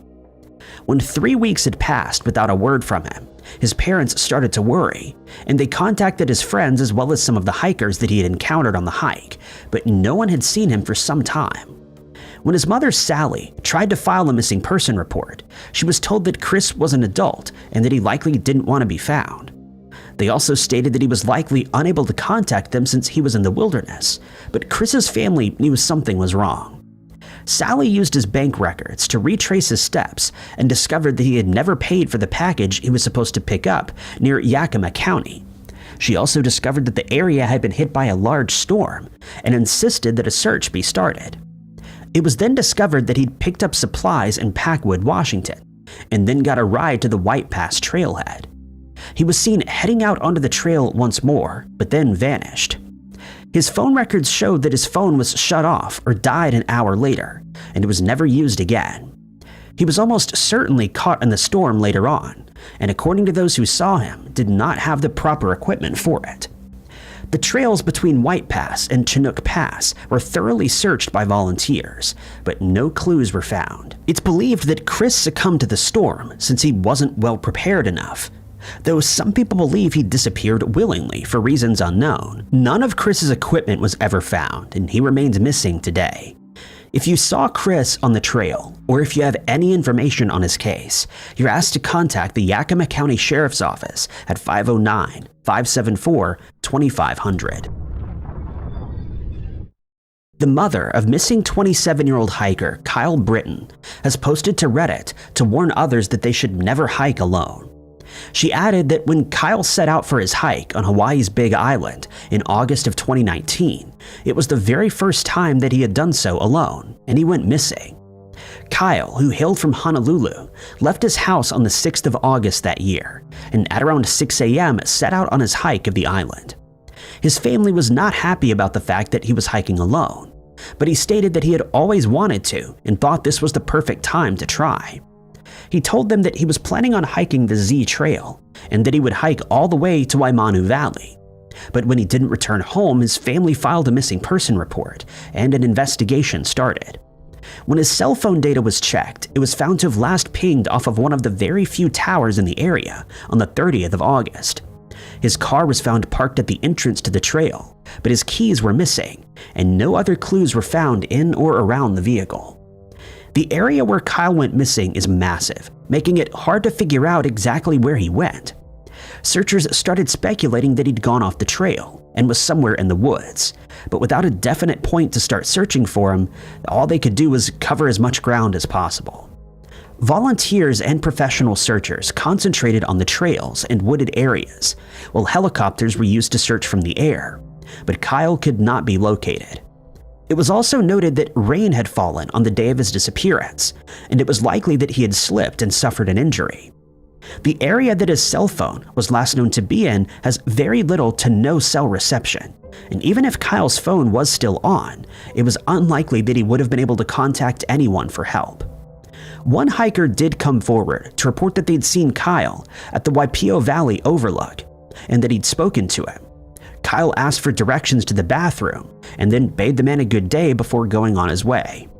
It's believed that this was the last time anyone saw him, and considering the fact that he only had a canteen of water and a few power bars with him, it was certain that he wasn't prepared to spend more than a day out in the woods. The official search was eventually called off, and despite a volunteer search continuing for a few days, Kyle was never found. If you or anyone you know has any information on Kyle's case, you're asked to contact the Hanoka Police Department at 808-775-7533. 48-year-old Jerry Lee McCone was known to be an avid hunter, his preferred choice of weapon being his bow and arrows. He's become one of many people who have gone missing in the Mount Shasta area, and his case has never been solved. While Jerry was an experienced hunter, he was also used to spending prolonged periods in the wilderness. At the time, he was living with his parents on a farm in Oregon where he grew grain, alfalfa, and potatoes. On the day of his disappearance, the 21st of September, 2002, he told his parents that he would be home later that day, and he got into his truck, a white and brown GMC pickup, before heading out. When he didn't return to the farm as promised, his parents became concerned and contacted the police to report him as missing. 2 weeks went by without any sign of Jerry being found, but on the 8th of October, his truck was discovered in a wooded area near Medicine Lake, close to Doorknob Snowmobile Park in California. His truck was discovered when one of Jerry's missing person posters was spotted by a group of hunters, who then recognized the vehicle. When investigators and Jerry's family reached the truck, they became even more concerned as they felt the scene was odd. The truck's heater was on full blast, but the radio was turned off.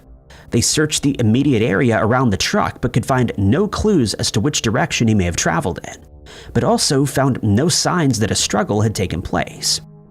Search teams were brought in to scour the area for any clues, and before long, more than 100 people were walking through the Modoc National Forest in hopes of finding him, but their efforts were in vain, as nothing was found.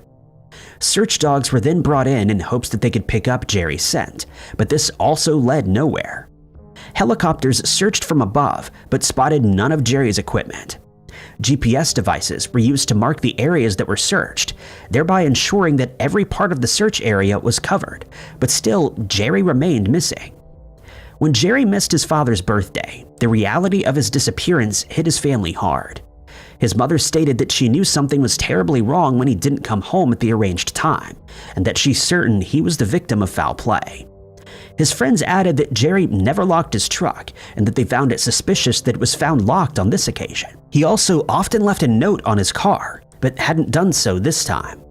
They also believed he ran into someone who harmed him. She doesn't believe he was the one who left the truck where it was found, and has suggested that it was driven and then abandoned by someone who harmed Jerry. It's also been suggested that he went hunting at Klamath Marsh or either Gearhart or Christmas Valleys, but this remains speculation. No trace of Jerry, his clothing, or his hunting equipment has ever been found, something that his friends and family find very strange. He's described as having blonde hair and hazel eyes, standing 6 feet tall, and weighing between 180 and 190 pounds. He's thought to have been wearing a hooded sweatshirt, work boots, and a baseball cap when he disappeared. The Klamath County Sheriff's Office has asked anyone with information on his disappearance to contact them at 541-883-5130. Many people have gone missing in the Yellowstone National Parks over the years, one of whom is 48-year-old Stuart Isaac, who hailed from Burtonsville in Maryland before he suddenly disappeared in September of 2010. Stuart was born on the island of Palau, but relocated to Maryland where he raised a family. On the day that he went missing, the 6th of September, he left his family a note saying that he was setting out on his trip, though he didn't specify when he expected to return. He was driving a black 2009 model Lexus IS 250, and for the next 18 days no one heard from him. He then made a phone call to a friend of his, Matsu Evans, who would later state that he found the call strange since they only spoke via texts and emails. They chatted for around 2 hours, and Stuart stated that he was on his way to Yellowstone, but didn't tell him what he planned to do once he arrived there. 20 days after he disappeared, Stuart's car was found by a patrolman in Wyoming on the Loop Road in Yellowstone National Park. He found it strange that the car was parked in an area with no trails. It was locked, but the keys were still in the ignition, and the area around the vehicle was searched but offered no clues as to where Stuart had gone. Several searches were conducted on the ground as well as from the air, in the area where Stuart's car was discovered, but no sign of him could be found. The friend who had spoken to him over the phone started to suspect that something was amiss and contacted the authorities. She stated that she lived in Guam, and hence she and Stuart never called each other because of the time difference. When he placed the call to her, it was 6:30 p.m. in Guam, but in Maryland it was 3:30 a.m., making the call all the more unusual. She also found it strange that he would call her for the first time just a few days before he mysteriously vanished, and it's been speculated that he may have been the victim of foul play, since many questions remain unanswered.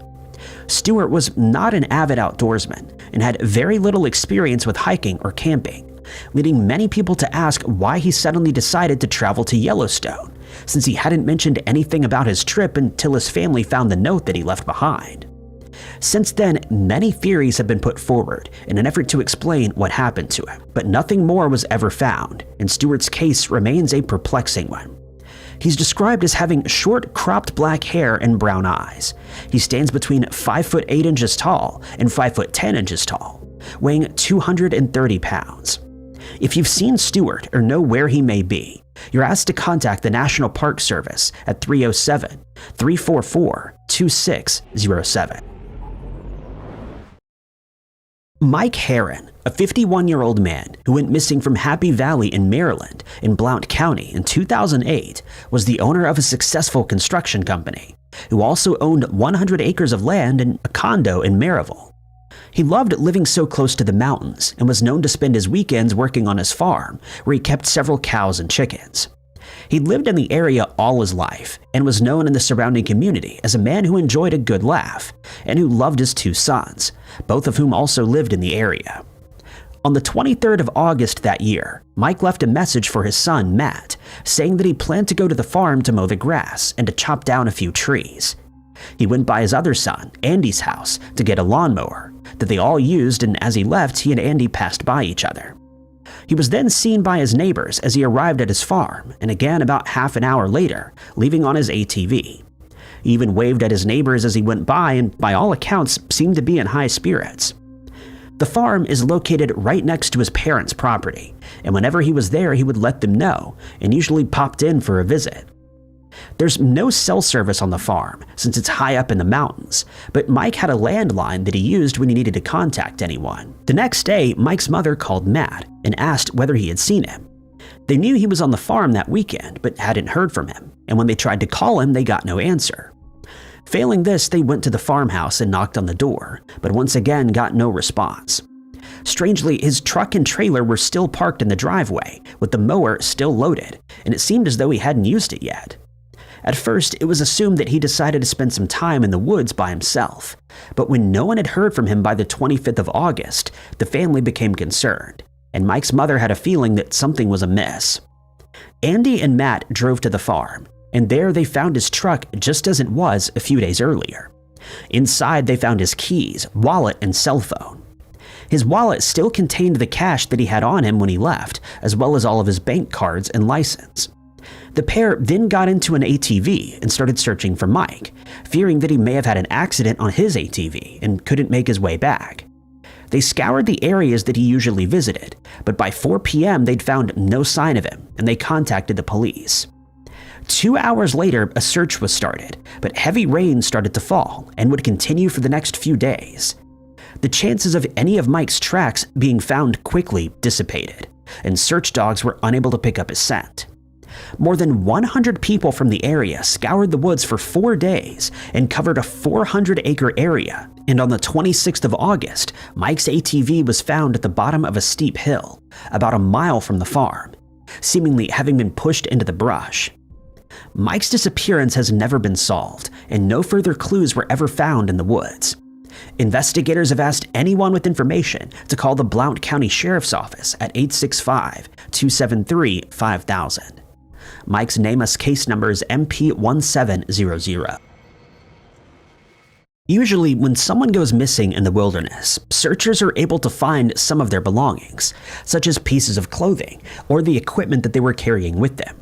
But this isn't always the case, as is evidenced by the disappearance of 35-year-old Michelle Vanek. Michelle, who's a mother of 4 children, traveled to the Mountain of the Holy Cross in Minturn, Colorado in September of 2005 with one of her friends, Eric Sawyer. They had decided to hike to the mountain's summit and set out on the hike on the 24th of September. However, just a short distance from the summit, Michelle stated that she'd grown too tired to carry on and told Eric that she was going to head back down. He kept on climbing and assumed he would catch up with her on his way down. Michelle was in good shape since she'd taken part in several marathons, and hence Eric had no doubts that she would make it down the mountain without any issues, but he never saw her again. He would later state that she started complaining of a headache soon after they set out, and they assumed it was due to altitude sickness. She took a few Tylenol and then forged ahead, but they soon discovered that they had taken the wrong trail, having set out on a more challenging climb. Furthermore, Eric had somehow forgotten to pack their food and water purifier, but they didn't have enough time to turn back, and so decided to keep hiking to the summit. They took a 10-minute break at a stone shelter, but Michelle was struggling to keep up, and it was starting to seem as though they would return much later than planned. By 1:25 p.m., Michelle's water had run out, and she decided to head back. Eric handed her an energy gel and reminded her that she still had a few energy bars left, after which he continued on his way. He made it to the summit about 20 minutes later and spent about 5 minutes there, during which he called his wife to report that he was running behind schedule. He encountered 2 other hikers while up there, and they reported that he caught his breath before heading back down, telling them that he had to catch up with Michelle. Just a few minutes later, they could hear him calling Michelle's name, and other hikers reported that he had asked them if they had seen her, which they hadn't. He then left his backpack behind and climbed up to the top, where he called 911. The area contains a lot of steep cliffs, which hampered the search effort, but helicopters also didn't see any sign of Michelle from above. 700 searchers fine-combed the area for a week without success, and heavy rains further impeded their efforts. Soon it started to snow, and temperatures plummeted into the mid-20s. A suspicious man was seen in the area, but was never identified. One of Michelle's boots was found 17 years later in 2022. And in 2024, her ski poles, mittens, backpack, clothes, car keys, and a water bottle were also found. But Michelle was never located, and her disappearance is a mystery that may never be solved. Thank you guys so much for watching. If you liked this video, be sure to hit that like button. Also, don't forget to subscribe and click that notification bell to keep up to date with all of our future uploads. But my name is Ty Knotts, and I'll catch you guys in the next video.